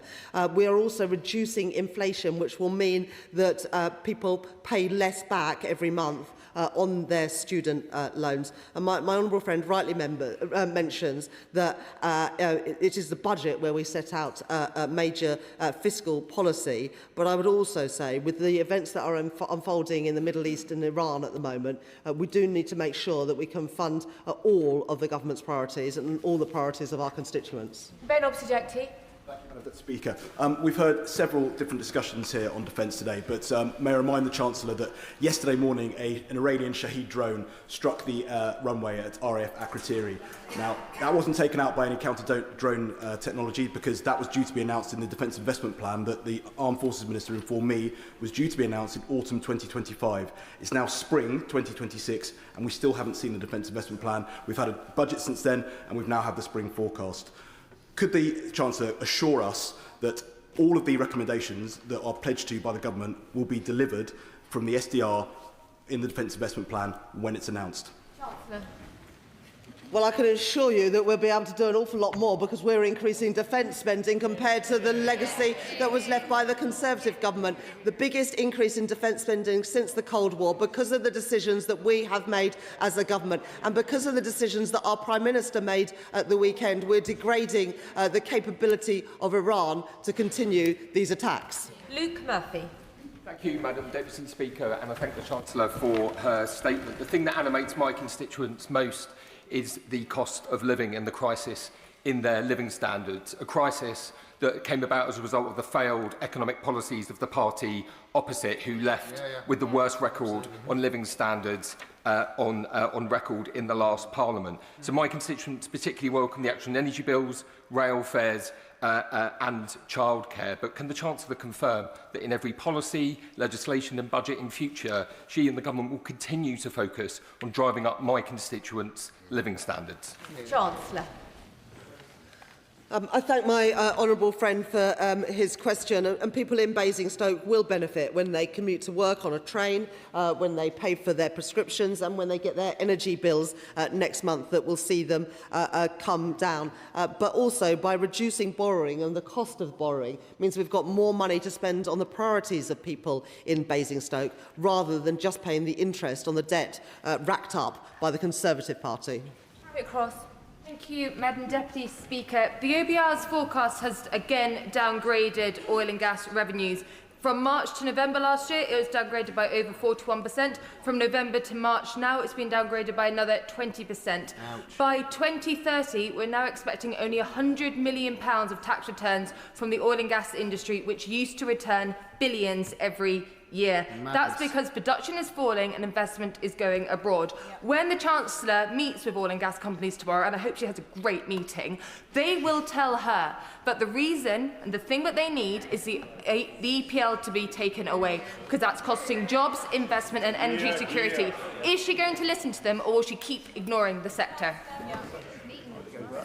Our country will continue to rely on oil and gas from the North Sea for many years to come. But I would just encourage the Honourable Lady to read the documents properly, because the reason why the money from the Energy Profits Levy, and this is just the Energy Profits Levy, not all the other taxes paid, the reason it falls is because the oil and gas prices have fallen so sharply since the budget last year. But of course, in the last couple of days, those oil and gas prices have increased hugely. The reason the Conservative government introduced the Energy Profits Levy in the first place was because the increase in oil and gas prices, and used that money to take money off people's bills. And so that's just from the... Look, the Honourable Lady just needs to go back and do her homework. That is just from the Energy Profits Levy and reflects the lower energy prices. Those energy prices, as some of her colleagues have mentioned, are unlikely to persist after what Iran has done.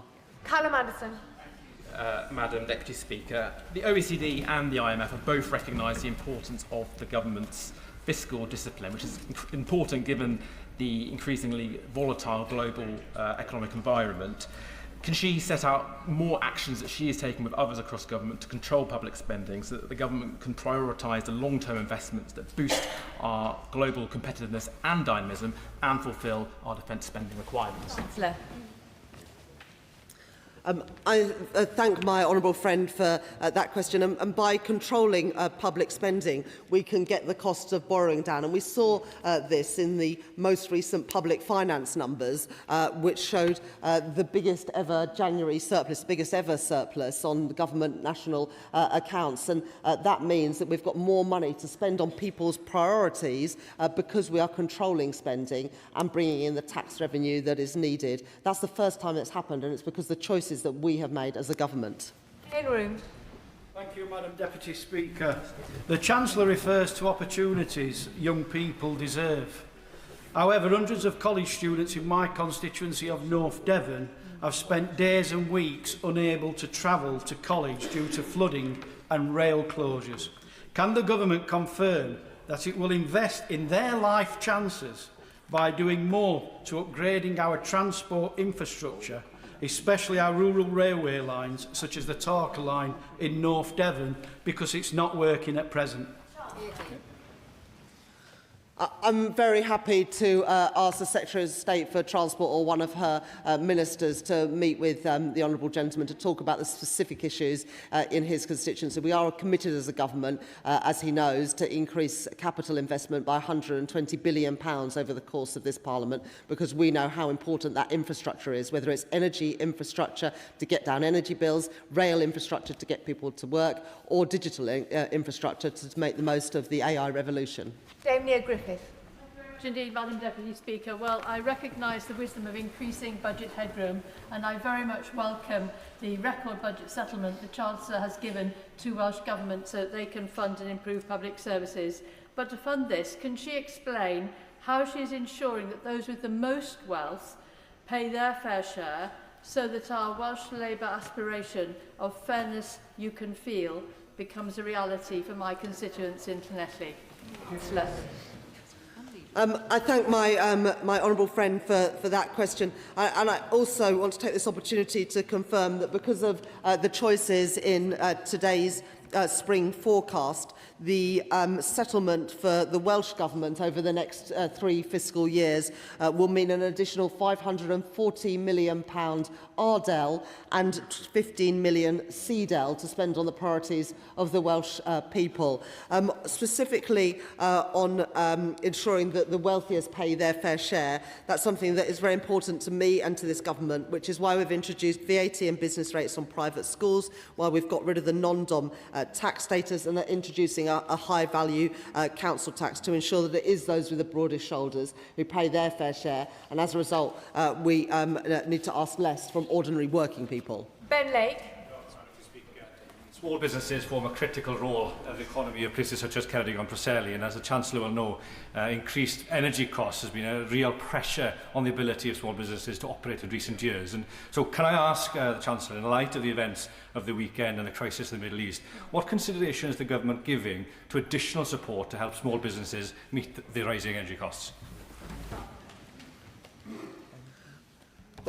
We are only a couple of days into this conflict, and it is important to see where things go in the next few days. And as I said in my statement, I'm in regular contact with international counterparts right across the world, including in the Middle East, with the Governor of the Bank of England and with sectors, both maritime and oil and gas, who are most affected by what is happening now. But I think you can see by the actions of this government, whether it is taking £150 off domestic energy bills or the extension of the supercharger, which comes in next month to help energy-intensive industries with their energy costs, that we're determined to help people. But in addition, as I just said to my honourable friend from Llanelli, the spring forecast today includes an additional £540 million of Ardell spending and £15 million of CDEL spending, so that the Welsh Government can spend on the priorities of the Welsh people. Moon.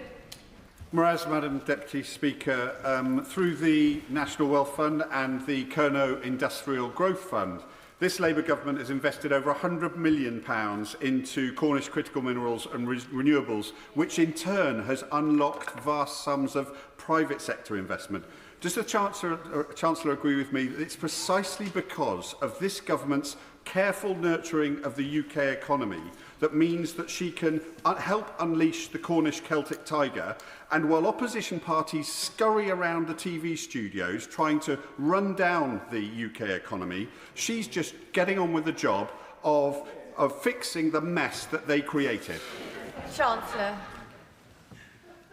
I thank my honourable friend for that question. And there are huge opportunities in the Cornish economy, in defence, in energy and critical minerals, as I saw when I was in Redruth and Camborne and in other parts of Cornwall last summer, including visiting the South Crofty tin mine, which has had National Wealth Fund money. That, alongside the Kernow plan, gives me great confidence that the opportunities that exist in Cornwall will be invested in by both this government through our public finance institutions and also the private sector. Dr. Luke Evans.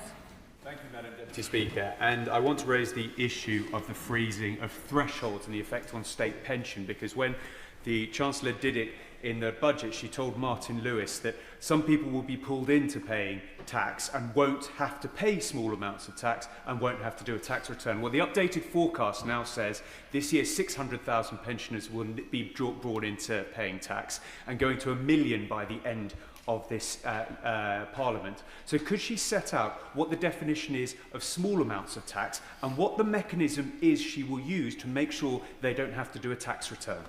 Chancellor. As I said after the budget last year, if you just get the basic state pension, you will not be paying tax. We will be setting out more details of that in the coming months. Amanda Martin. Thank you, Madam Deputy Speaker. In Portsmouth North, we know the reality we inherited from the previous government. People felt it in a closed shipyard, in stretched households, in Tory food banks that keep popping up everywhere, higher mortgage struggling, and high streets and pubs closing, education and SEND cuts and cuts to apprenticeships.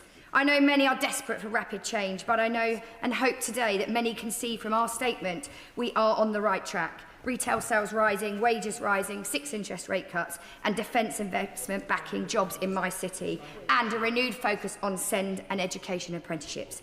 Does the Chancellor agree with me that coastal communities like Portsmouth, stability and long-term investment and not cuts is how we can build household confidence, put more money in pockets and secure a future for my Just before the Chancellor responds, to support me to get more members in, can the questions please be short? Chancellor. I thank my honourable friend for that question. I know in her Portsmouth constituency you'll be benefiting from Pride in Place funding to invest in those places that were forgotten by the previous government. Will benefit directly from the uplift in defence spending, not just in ensuring our country's security, but good jobs, paying decent wages in Portsmouth. And our reforms to the Green Book means that coastal communities will get their fair share and will get an opportunity to bid for funding to help grow their economy through the £120 billion we're putting in for capital investment.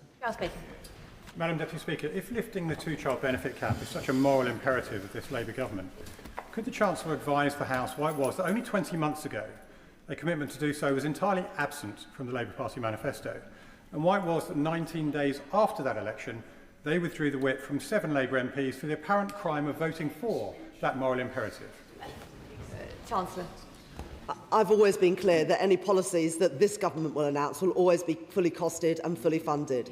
And it wasn't until the budget last year that I was able to guarantee that. We set out how that would be funded through the gambling tax and also cracking down on tax avoidance and tax evasion. But perhaps the honourable gentleman could advise why he wants 500,000 children to return straight into poverty. Sarah Coombs. We've heard a lot about young people today, but in my constituency of West Bromwich, the thing young people really want is the chance to own their own home. But for years, they've been locked out of that because of sky-high mortgage rates, thanks to the policies of the party opposite. I welcome the 6 interest rate cuts that have been overseen under this government. And can the Chancellor elaborate on what more we are doing to help young people in West Brom get on the housing ladder and bring down the costs of borrowing?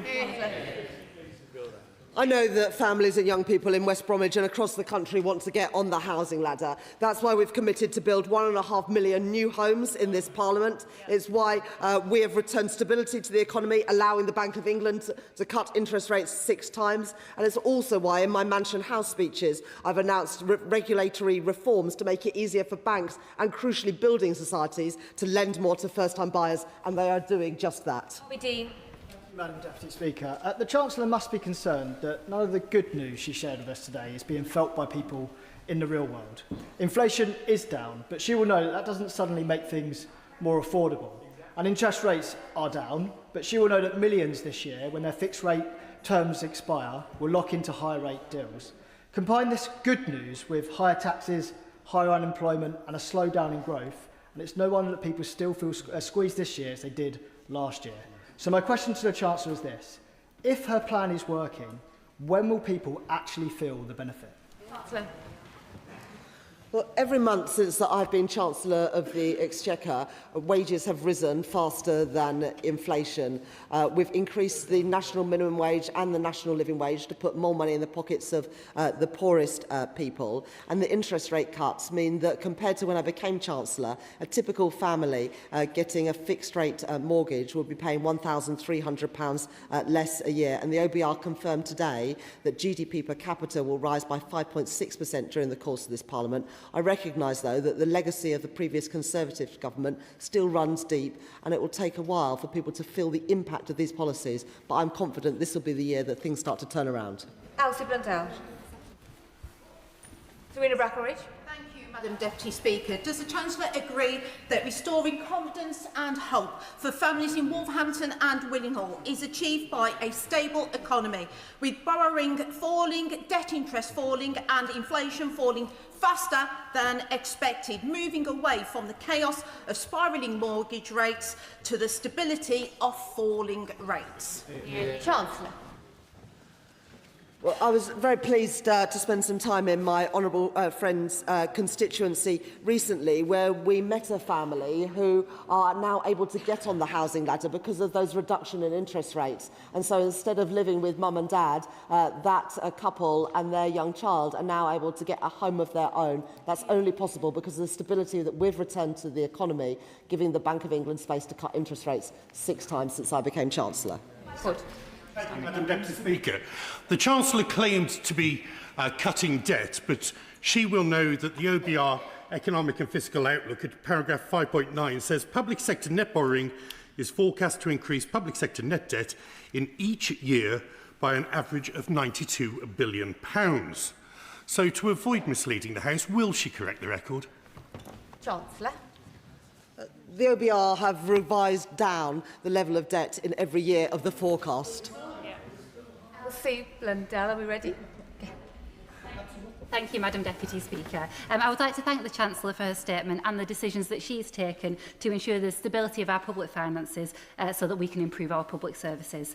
As the Chancellor will know, the number of individuals within the probation system is at an all-time high, with violent reoffending perpetuating the cycle of crime and leaving the public at risk. What steps will be taken by the Treasury to drive down the number of staffing vacancies within the probation service, ensuring that those within it are working relentlessly in reducing reoffending and ensuring the safety of the communities that we represent? As Chancellor, my responsibility is to make sure that in the spending review we had fair settlements for every department, including a big uplift in the settlement for the Ministry of Justice, so that we can invest in probation staff, in prison officers and indeed in prisons, which were full to bursting point when we came into government because of the legacy of the previous government. Kirsty Blackman. It's not just an uncertain period for North Sea workers, it is a crisis, and it's been a crisis for years. Investment has completely disappeared, jobs are being hemorrhaged, and now it's being made even more clear why we need a homegrown energy supply, why we cannot rely on importing from overseas. Will the Chancellor, as she meets North Sea leaders tomorrow, listen to their calls on the EPL, give confidence in the future of the industry, and ensure that my constituency and those across the UK don't continue to hemorrhage these jobs? I thank the Honourable Lady for that question, and I'm meeting the North Sea oil and gas sector tomorrow because of the huge volatility that we are seeing in oil and gas prices at the moment.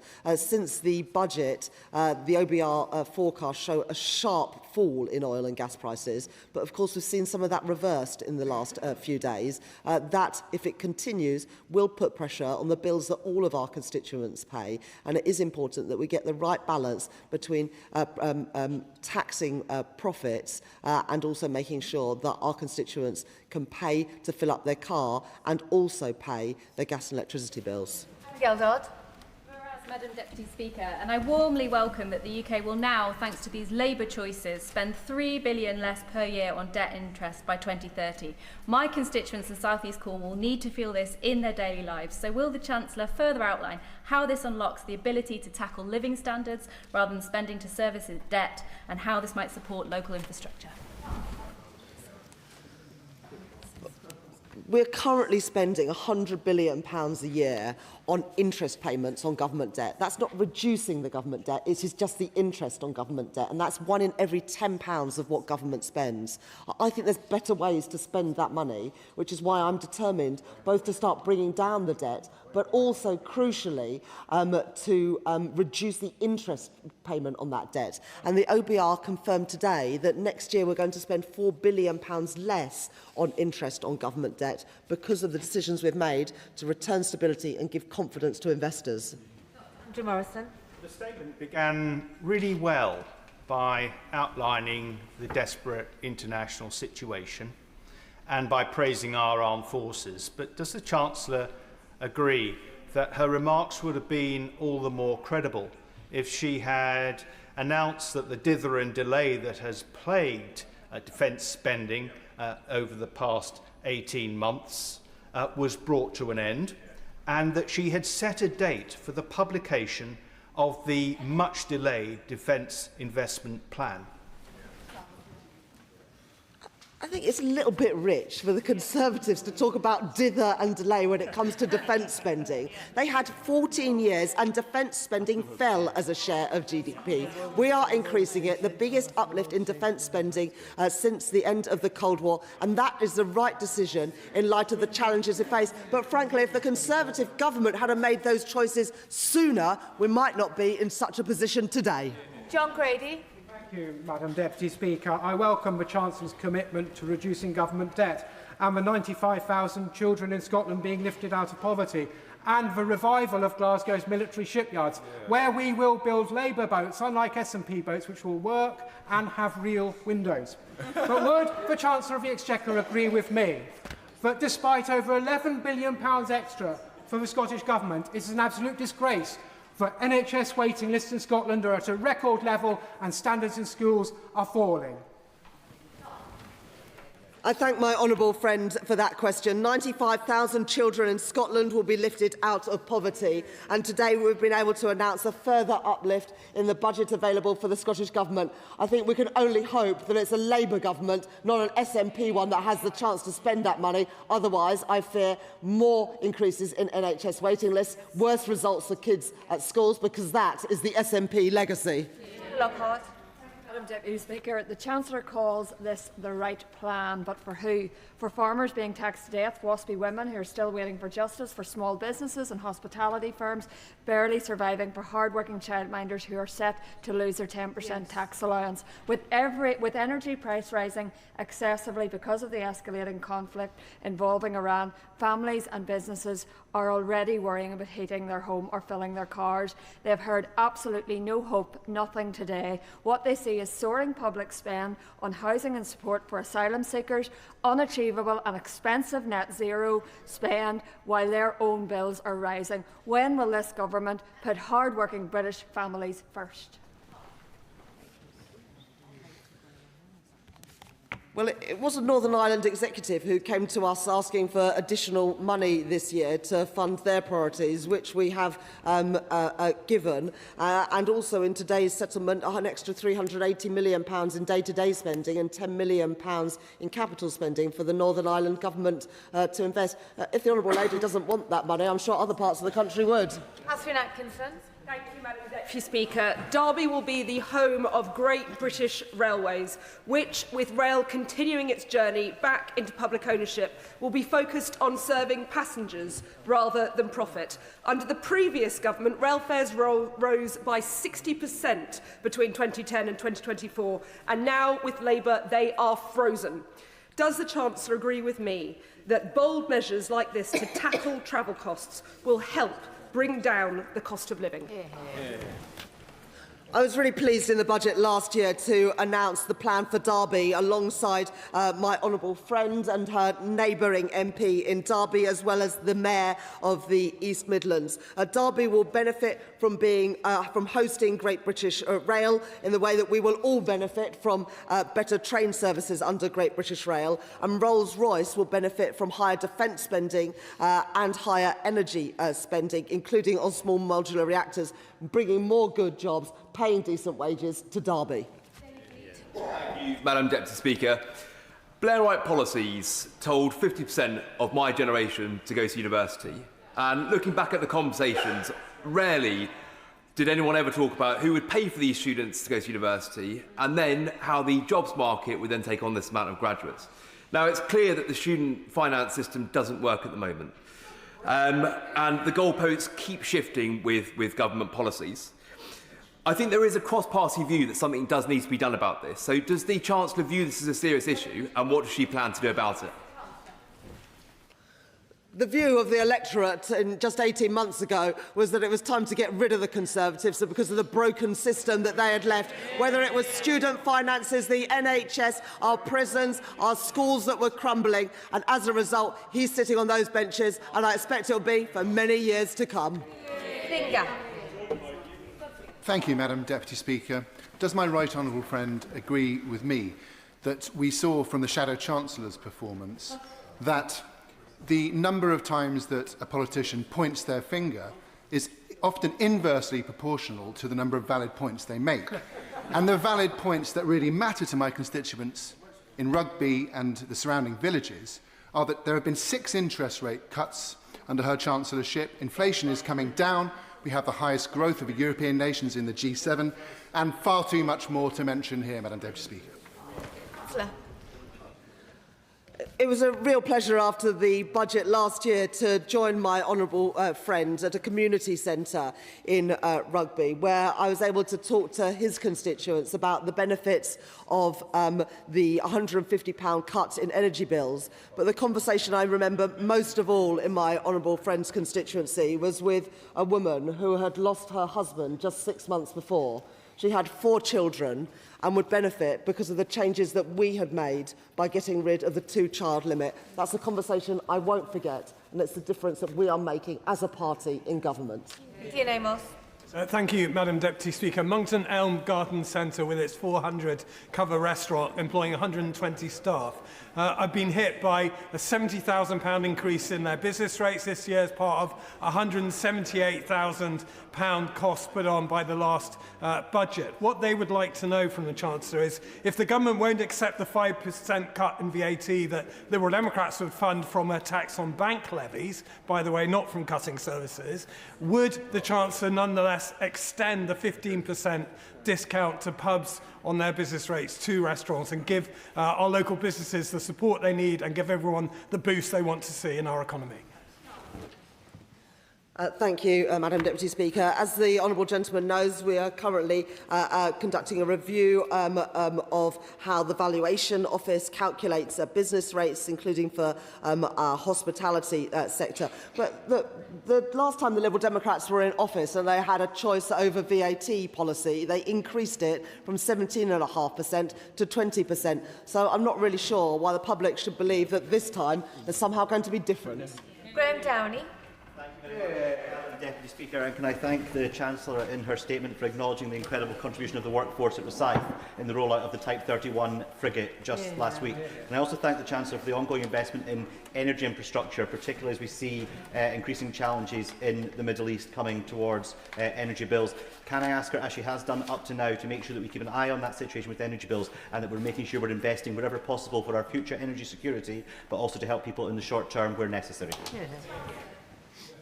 It was a real honour for me to be able to visit my honourable friend's constituency and see the Type 31 frigates being built there. This government is investing in defence and also investing in the skills of our young people so that they can get the jobs in these expanding sectors, unlike the SNP government in Scotland, who aren't investing in our young people. And as a result, too many defence companies are having to bring in labour from abroad because of the SNP's dislike of defence spending. Thank you, Madam Deputy Speaker. For all the Chancellor's words about forecasts, reality bites when the real unemployment figures are examined.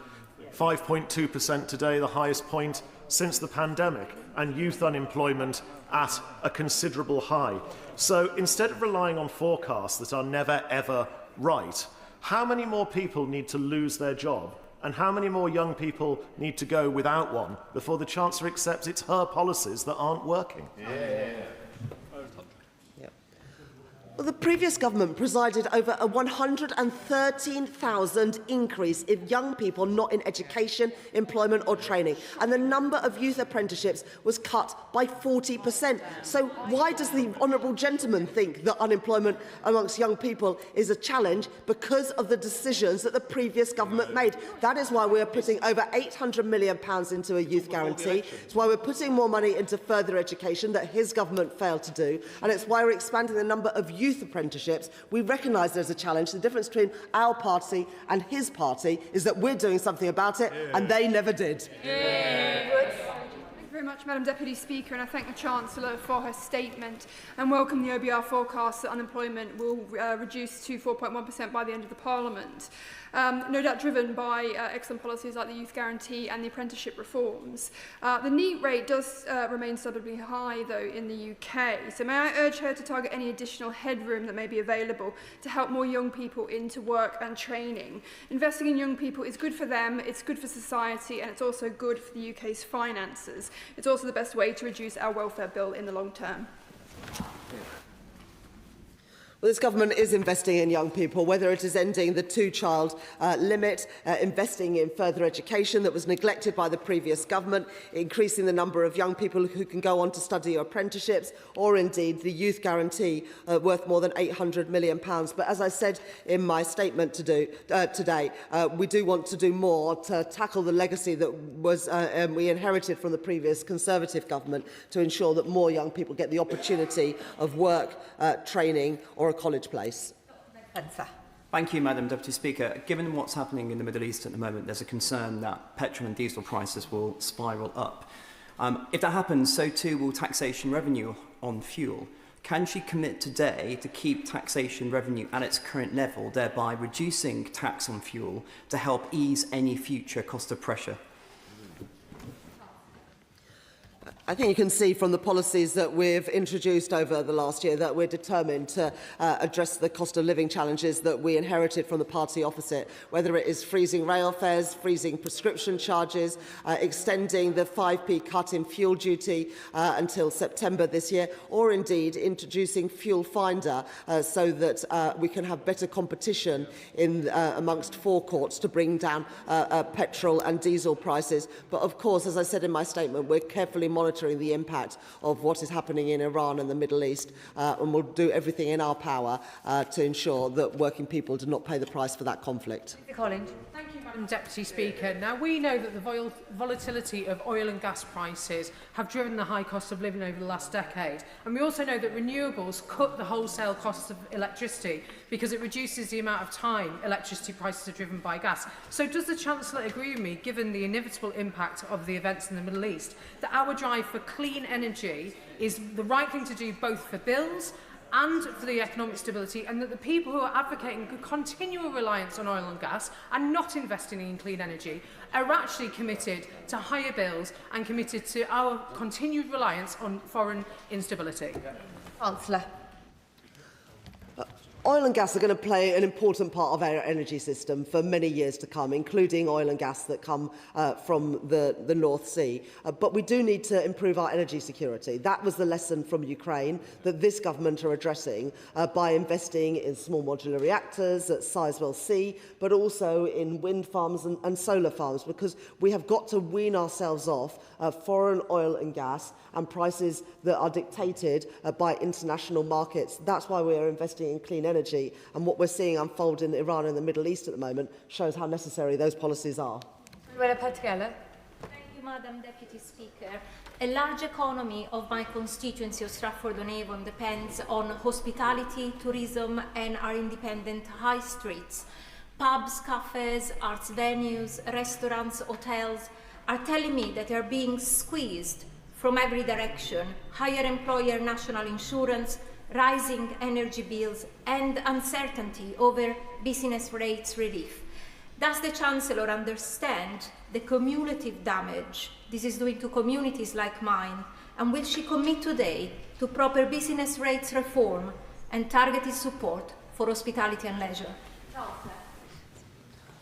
The best thing we can do to support our high streets and small businesses, ensure that more people have more of their money in their pockets to spend not on the essentials but the things that they want to do.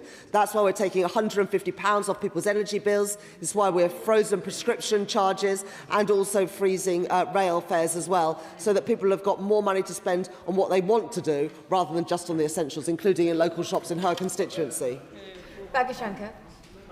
Deputy Speaker, I thank my right honourable friend the Chancellor for her statement. Whether it's delivering a record-breaking fair funding settlement for our council or backing Team Derby, this government is definitely turning the page on years of brutal Tory austerity.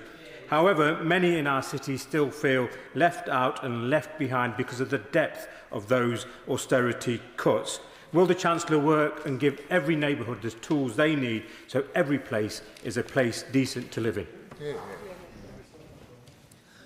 I thank my honourable friend for that question. And I think it gets to the heart of the issue that we have done an awful lot in the last year and a half to bring down interest rates, to ensure people have got more of their own money in their pockets. And there's more of that to come, with a two-child limit going from April, the £150 off energy bills from April, the changes to rail fares that happened last weekend. But this is all against a backdrop of 14 years of people being made worse off by the choices of the party opposite. I don't expect people to feel all the benefits of the change we've made straight away, but the changes coming in the next few months, I do believe, will start to be felt in the pockets of people in Derby and across the country.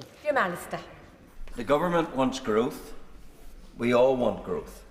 But surely the Chancellor can see that by extending the marine greenhouse gas emission regulations to the ferries, which are the economic lifeline to Northern Ireland, in circumstances where there aren't any zero emission alternatives, surely she can see that that carbon tax is going to add hugely to consumer costs of my constituents and is going to disincentivise growth. So will she look again at that imposition, particularly in circumstances where the Scottish Islands, who equally depend on the ferries, have been given an exemption? I thank the honourable gentleman for that question. It is important that we wean ourselves off oil and gas prices that are set on international markets, but I absolutely accept the point he's making. I'm very happy to suggest that the relevant minister meets with the honourable gentleman. David Burton-Sampson. Thank you, Madam Deputy Speaker. The impact of the Liz Truss budget in September 2022 affected many homeowners, with mortgage rates shooting up and the average 2-year fixed exceeding 6%. And working in the mortgage industry, I saw the impact this had on working people's finances. Whilst it's still being felt, does she agree with me that it's because of the actions of this Labour government in restoring economic stability that we've seen 6 interest rate cuts since the general election, a welcome relief for many, unlike the parties opposite who have no credible plan and would return this country to the devastating days of Liz Truss? I thank my honourable friend for that question, and he speaks with authority about mortgage costs, given the jobs that he did before he became a Member of Parliament in Southend. And it is true that since the general election, somebody getting a fixed-rate mortgage will be paying £1,300 less a year than they were when we came into office. That means they have more money to spend on their high streets, on their families, on the things that matter, not just paying for the essentials, the price of which all went up under the Conservatives. Chris Curtis. Thank you, Madam Deputy Speaker. Economic policies introduced by the previous government piled more and more pressure onto my generation, adding to intergenerational unfairness. And nowhere is that more clear than with Plan 2 student loans. To declare my interest, I still owe more than £40,000. Now, the policy proposed by the party opposite won't do anything to alleviate cost of living pressures on young people now. Given the better economic outlook we've seen today, will the Chancellor meet with me and other MPs who are concerned about the Plan 2 student loan system to talk about how we can make the system fairer and more sustainable into the future?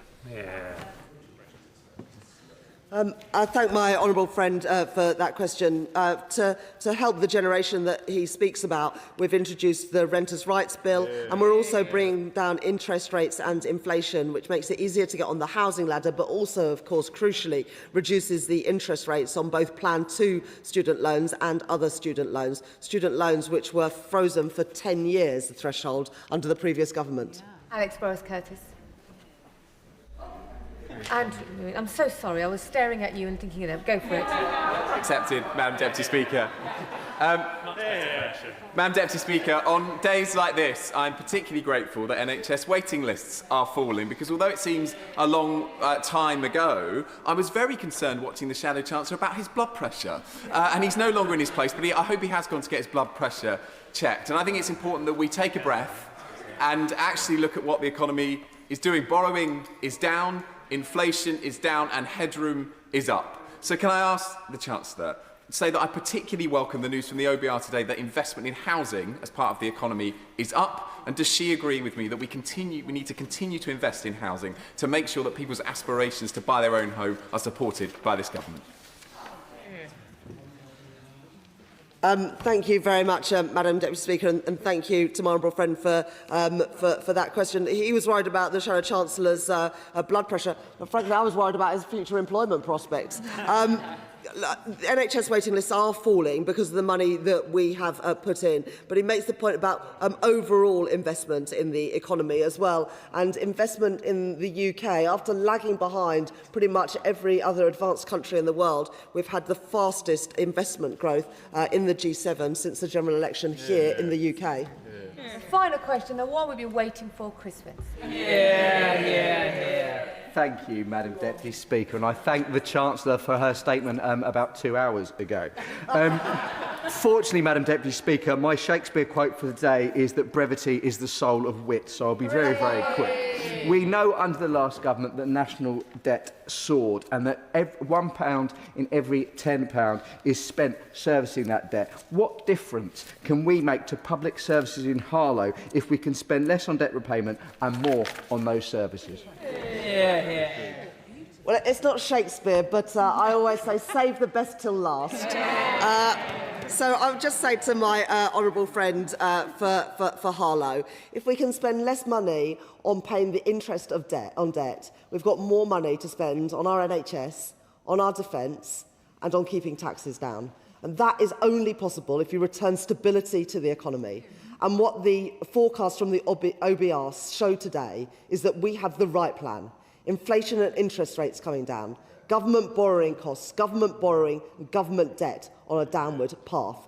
That compares to the previous government that lost control of the public finances and, as a result, lost control of family finances. In 18 months, we've begun to turn that around. Is there more to do? Absolutely. But we have started on that course. And if we stick to the plan, the prize at the end is huge.